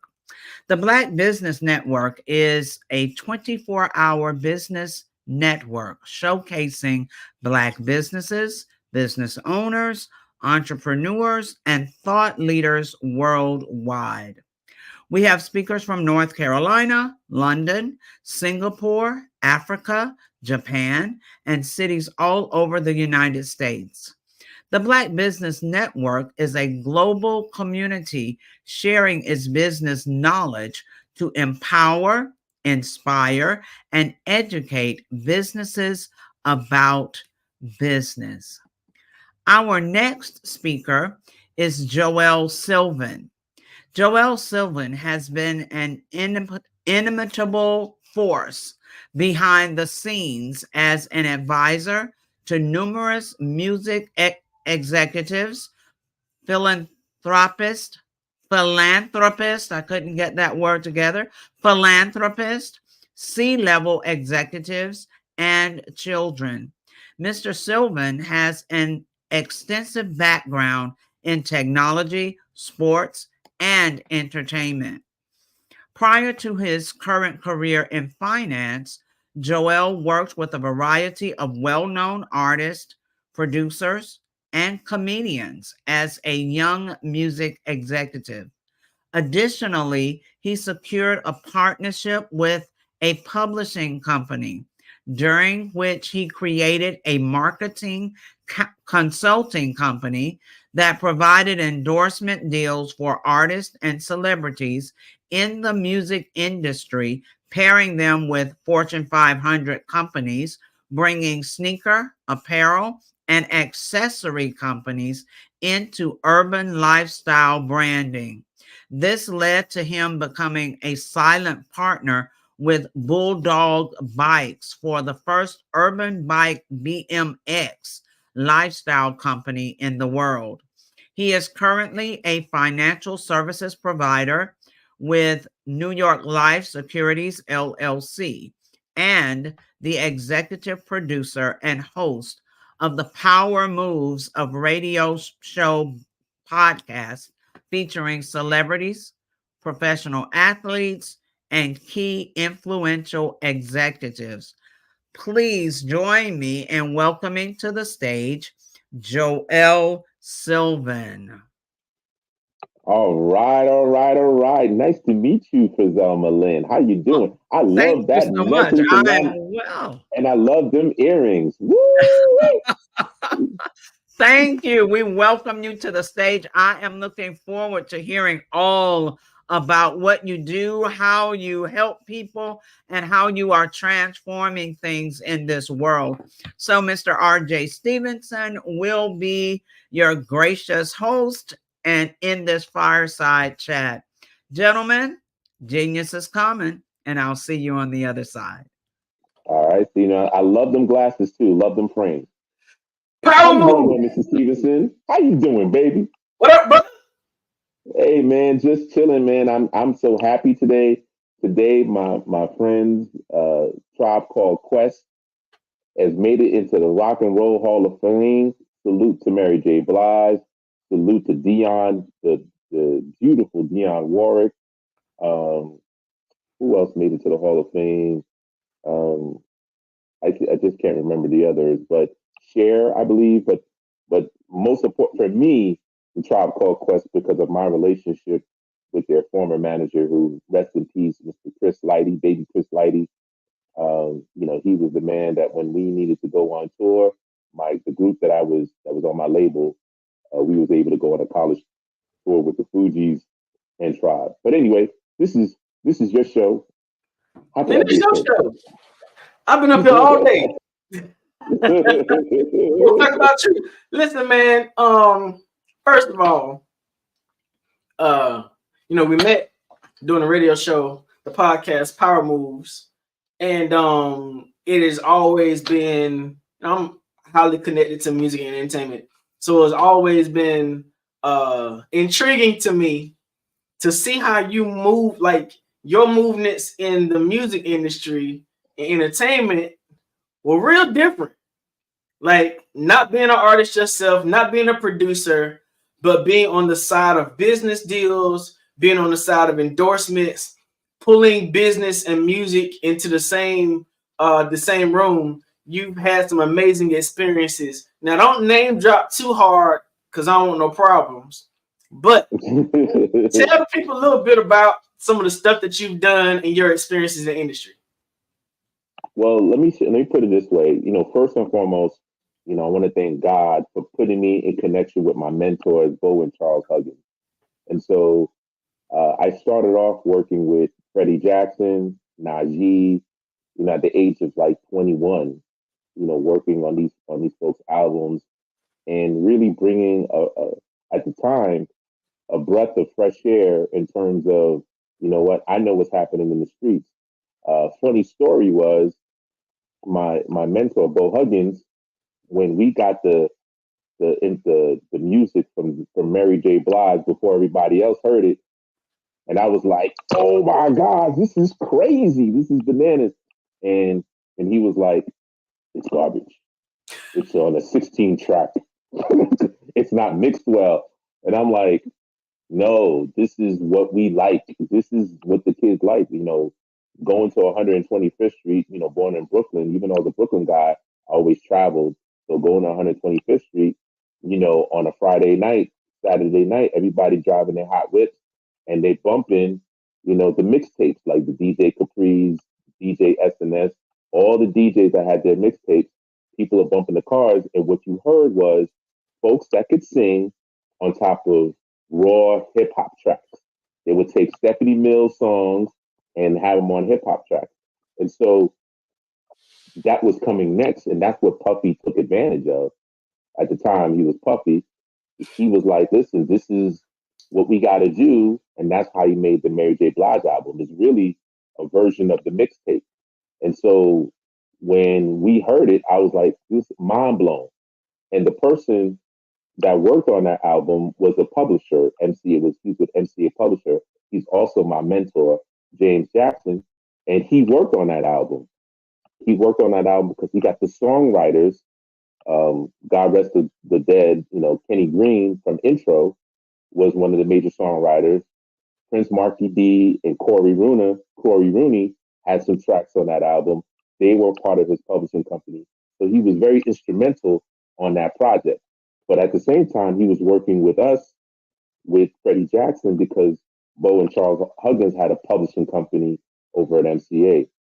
So while you're working, and this is a tip that I like to share with anybody, the most important thing that you can do in your life is make the most out of your time. Invest your time wisely. So even though you might be working, think of your work as school. So when I was at Hush, it was like me going to school and learning music business 101. And so one of the things that I learned was the importance of owning your publishing catalog, because your publishing catalog is the money that keeps coming every single month. It's the residual. Just like life insurance or any type of insurance product, when you sell it, you get residuals. Okay. So with that being said,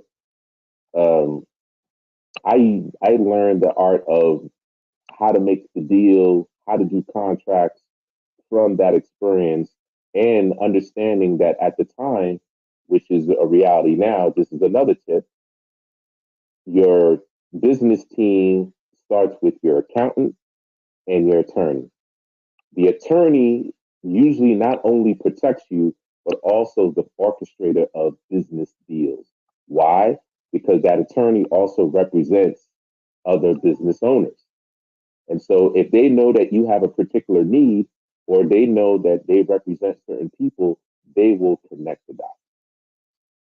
So you're in the midst of lawyers, you're in the midst of producers, you're in the midst of writers, you're in the midst of artists, but what were you doing?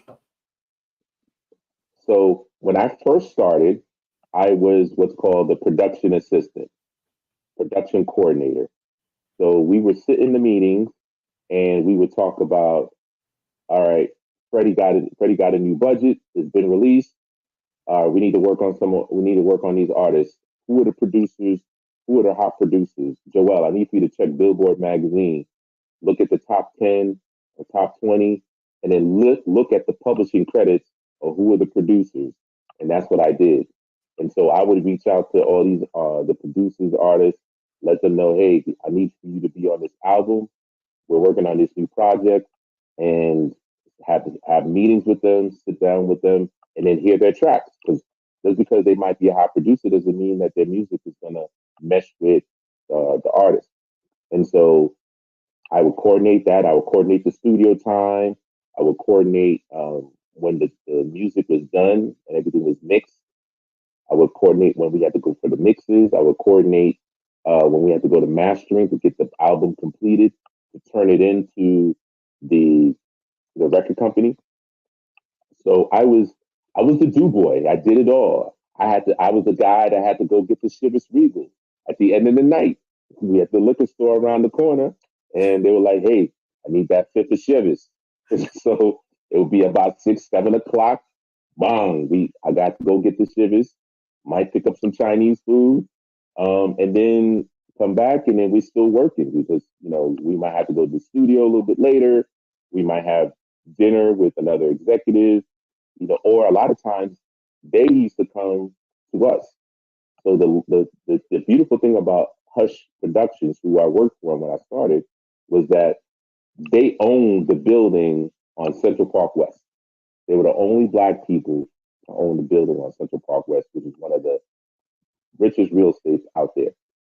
And a lot of the people that used to work with them or just record executives would come in after 6 and they have Chivas with us, and we would drink it up, talk smack, and learn what the intricacies and the politics of what's happening in the industry. So that's basically what I did when I first started out.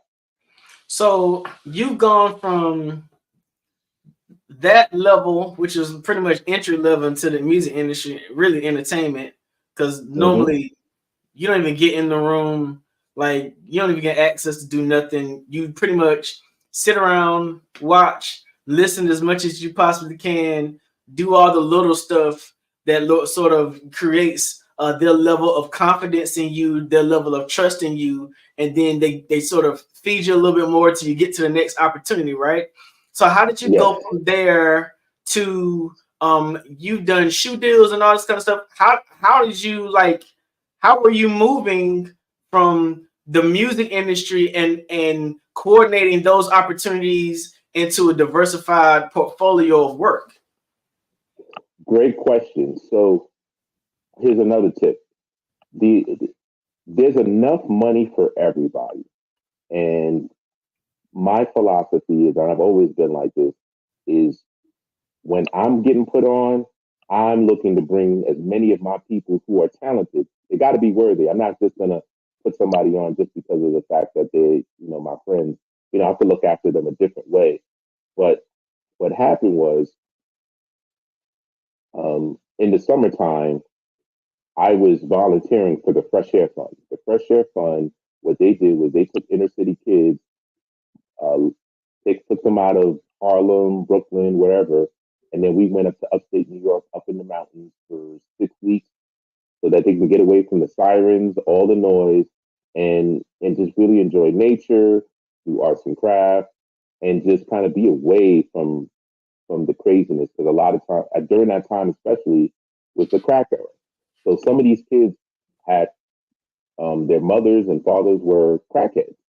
Some of them were pretty much homeless. So this is a way for them to get away. And I felt the need to give back. I was fortunate in the fact that I went to NYU. And because I went to NYU, that's how I heard about the Fresh Air Fund.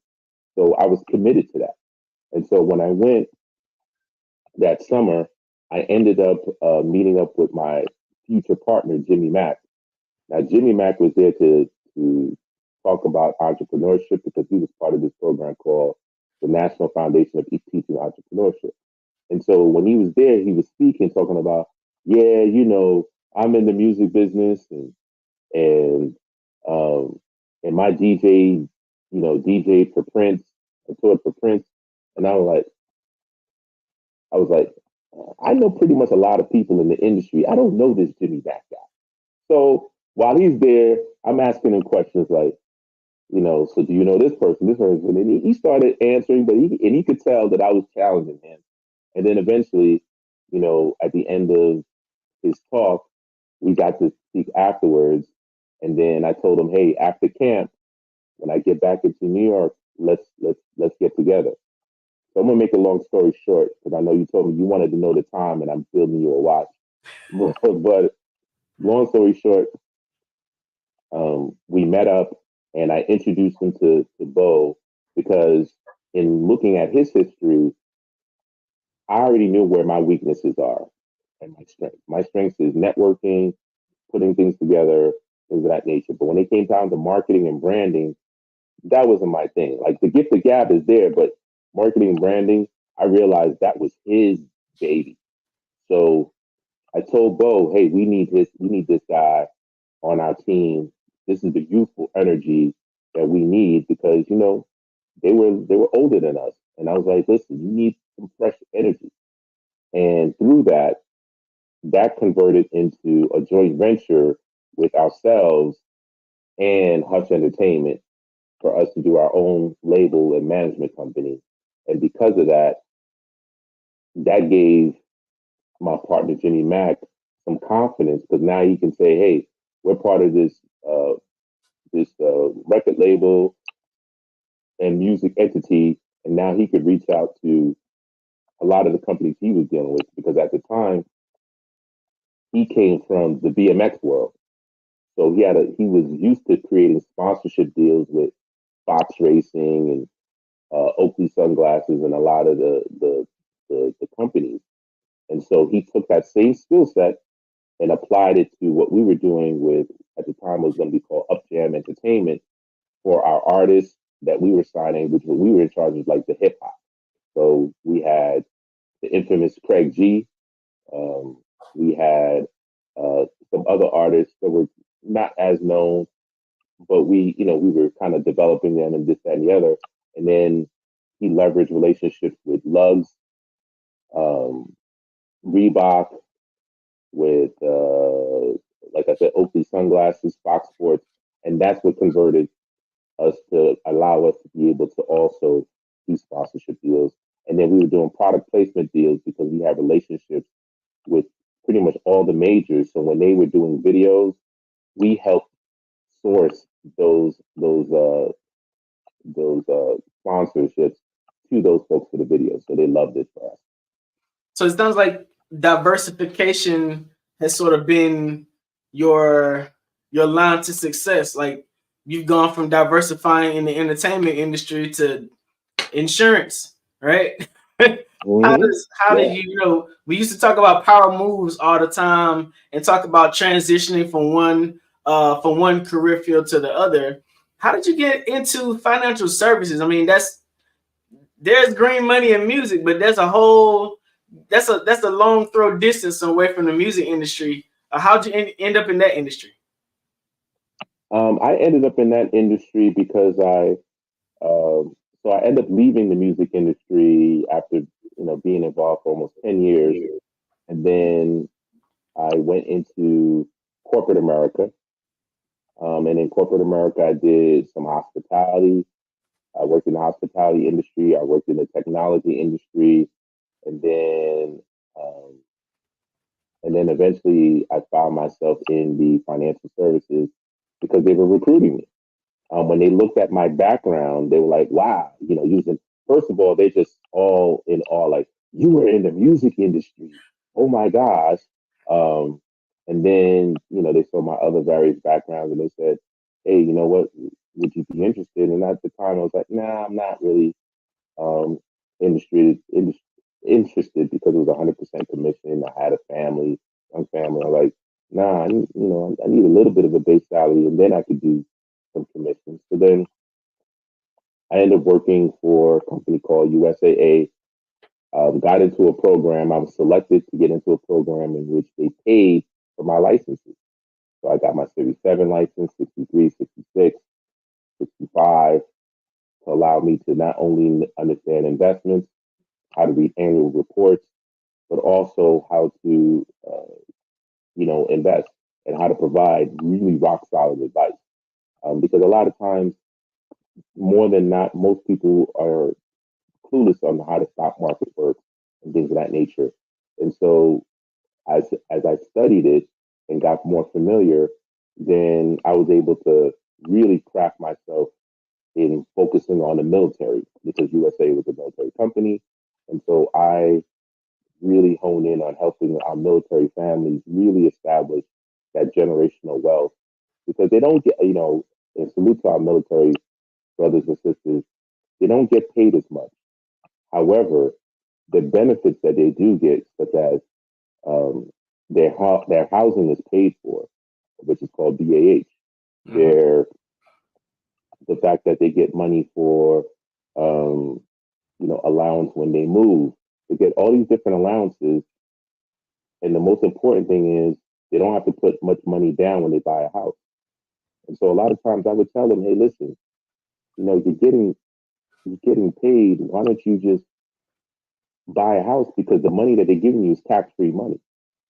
And that tax-free money, you could be using that to building not only an investment portfolio, but also a real estate portfolio. Because what people don't realize is, just like you said earlier, diversification.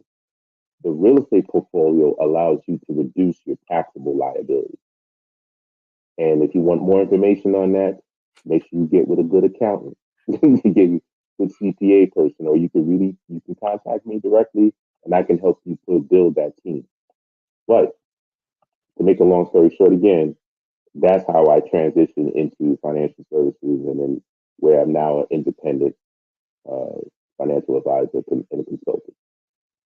So in your experience in business in total, like if you had three things that you felt like were the paramount three things for a business person to be successful, because you've been in music, that's a very high risk industry.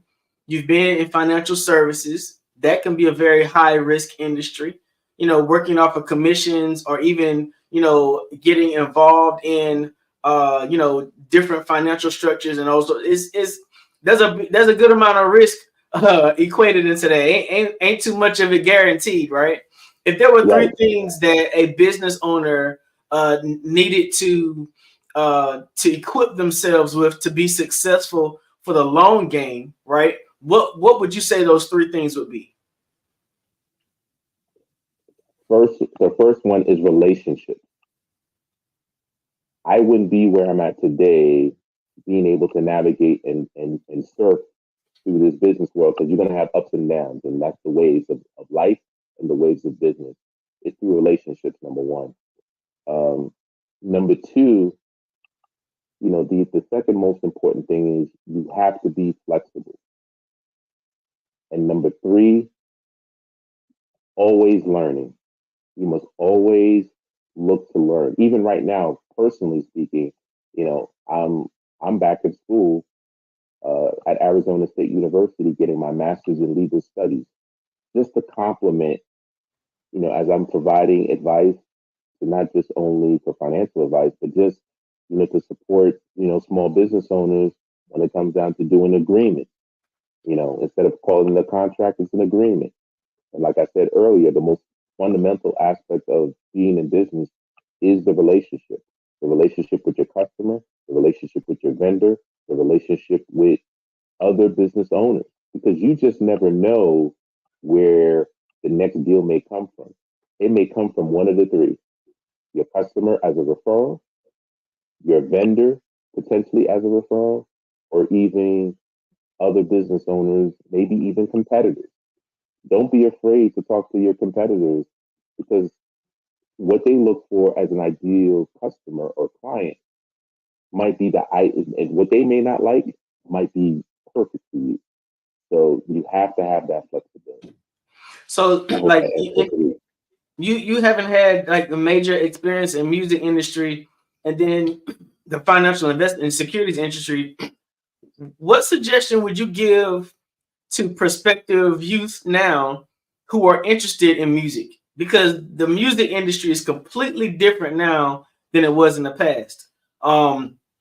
You don't see a lot of artists that have the same, what we used to call longevity in the industry. You don't see the same conventional record deals that you used to see in the past, where a company will assign you to 2 or 3 or 5 albums. You know what I'm saying? Like, it's almost like let me see if you can get a good single. What do you suggest? I'm happy you said that. So the first thing I tell a person that's looking to be in the music industry is study your history. So this has happened before. When you think about the Al Bells, when Ray Charles, a lot of those artists, when they were coming up, they did not come up with albums first. They focused on singles. If you watch even the Aretha Franklin story, they was pushing singles, and when they pushed singles, they were going on tour. It's called the Chitlin Circuit, right? And so right now, it's the best time to be in the music business because number one, if you notice, they're selling vinyl again. They're selling digital turntables with Bluetooth speakers. So you can now have a physical product on in addition to the streaming, so that you can combine both of those to actually make money. So if I was an artist, I would go to the churches. The churches are nonprofits that have resources and they have access to grants. I would go to them and say, hey, listen, you know what? You may not like my music. However, I can bring some money to the congregation and the congregation is going to love me because, you know what? I'm bringing attention and, you know, I'm still a Christian, whatever the case may be. I may not be the best Christian, but it is what it is. It's really a business deal. Because of that, I would tell them to, you know, provide me some grant money so that I can go to the studio and I can purchase these vinyls to sell on my own. Or I could purchase CDs that we could sell here, the congregation can sell, and a portion of the proceeds, you're my business partner, a portion of the proceeds goes back to the church and to a certain program for youth or whatever case may be. And I would focus on singles. I would find a venue that I can perform at every single week and perform that single and perform several other songs so people get to know me. The same principles that it takes to run a campaign and an election is the same principles that it takes to be a good artist. A person that's running for any type of elected seat, they're going from city to city, town to town, and kissing babies and letting them know, hey, this is my message. Well, as an artist, you need to do the same thing, especially if you got a single and you got one that you really believe in. You got to go to venue, perform your music, and make sure you have a tablet that has a landing page. And so you have one of your friends get people's names and phone numbers all day, every day, because it's a digital game now. So now when I'm ready to launch a new single, I have hundreds, thousands of names and CDs and phone numbers. Hey, listen, I'm in your town. I'm going to perform. I have this record. Check it out. You have exclusive rights to it. And you don't have to sell it for $10 anymore. You could sell it for $100. That's what Nipsey Hussle did. Have you gotten involved with any NFTs and those sorts of things yet in terms of the music industry? I personally have not yet. However, I know people like right now, that is the way. As a matter of fact, they're combining NFTs and blockchain together. So blockchain is designed to give you that, not only the privacy, but also now it's hard for people to just copy your stuff, right? And with AI, you know, you can mass produce a whole bunch of things. You can get really creative. So that's the beauty right now with the whole technology is that, you know, you can really command what you want. And again, going back to what I was saying before, because if you put your music on an NFT with a blockchain bubble wrap, I call it, around it, then that's going to allow you to actually, you know, say, hey, listen, this single is not just for $10, it's for $100 or whatever value that you want to place on it on the cryptocurrency level. Either way. Wow, man, you have had such a wealth of experience and knowledge in both financial industries and the music industry. Like, what is your end game? You going to school again? That's phenomenal. Like, what are you trying to do in the end? So what I'm doing is I'm looking to build a media company, and so my business partner, Sol Wallace and Bart Phillips. Sol Wallace has worked with a lot of independent artists um, in the music industry, and really taken them much further. Before the whole independent artist was cool, she was doing it way before.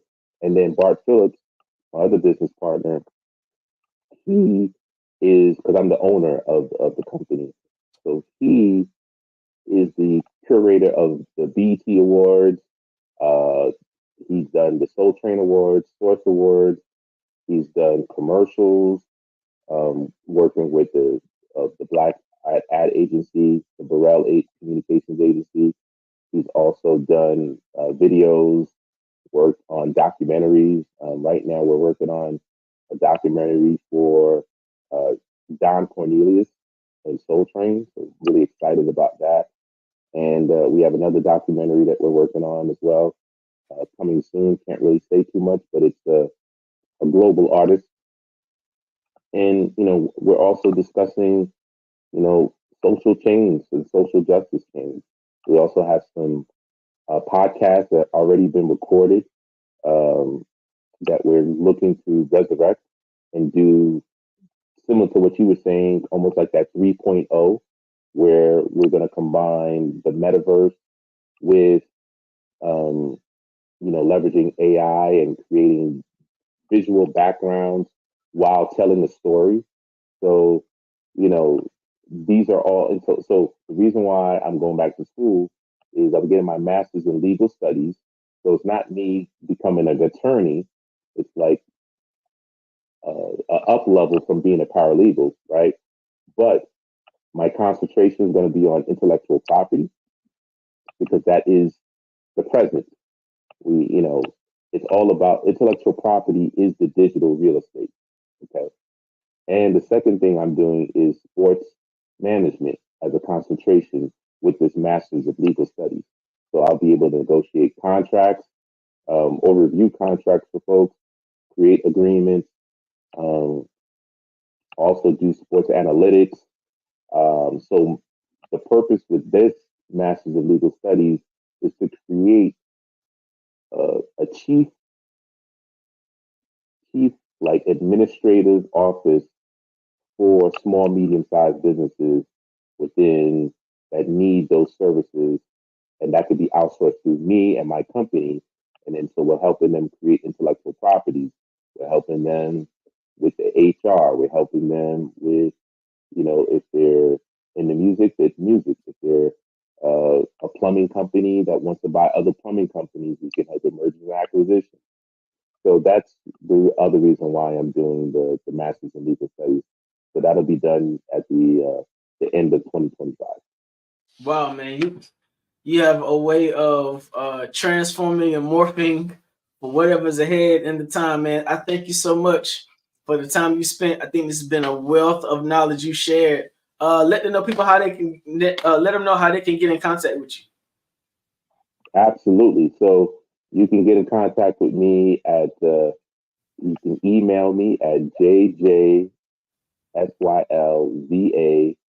the number 1 at gmail.com, because we're still under construction with Sunseeker Media Group. It's going to be the name of the holding media company, Sunseeker Media Group. So we're working on our website there. And then you could reach me on Instagram at jjsilva1 at Instagram. I'm on X, but not as much. But I'm on X also at JJ Silva, SYLVA. And that's right, I'm on TikTok too. So TikTok, JJSYLVA, the number 1 as well on TikTok. Now I haven't done much yet. All this studying is kind of bananas. So between business and studying, I'm not that active on social media, but You can DM me there, and or if you want to dial me direct, my number is 646-867-3065. Again, 646-867-3065. I got to keep the New York in me, that's why.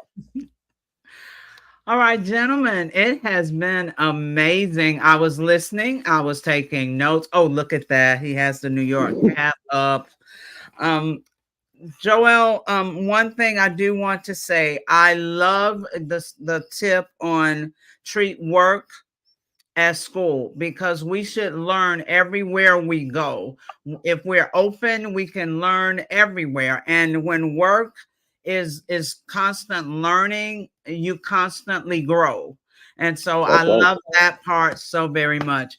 Thank you for being our guest. Thank you, Mr. RJ, for leading this fireside chat. And Genius is Common. I'll see you on the other side. Yes, ma'am. See you on the other side. All right, ladies and gentlemen, again, I am Frizelma Lynn. I am the Parenting 911 coach. And I want you to know that those of you who are parents, even grandparents, if you're struggling with the relationship with your children, if you're struggling with knowing what to do, go to www.parenting911.org and set up a discovery meeting with me. Also, I need to let you know that we are growing and moving and elevating, and we will be launching the Parenting 911 University this summer. Just as every school needs an SRO, every school also needs a Parenting 911 coach.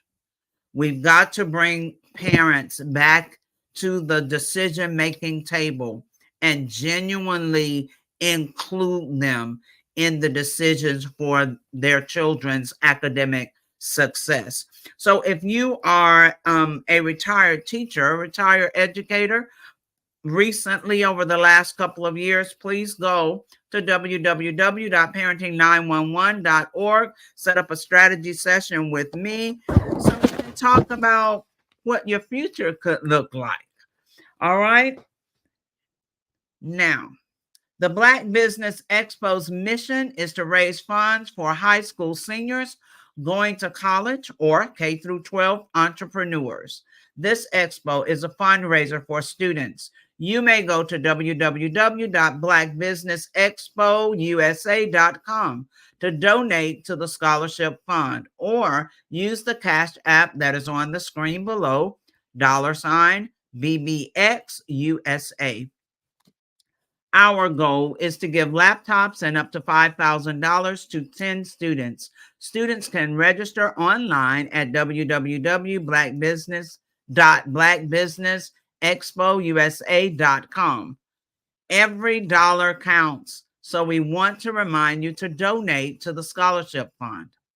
We want to thank our Black Business Expo USA sponsors for April 2024.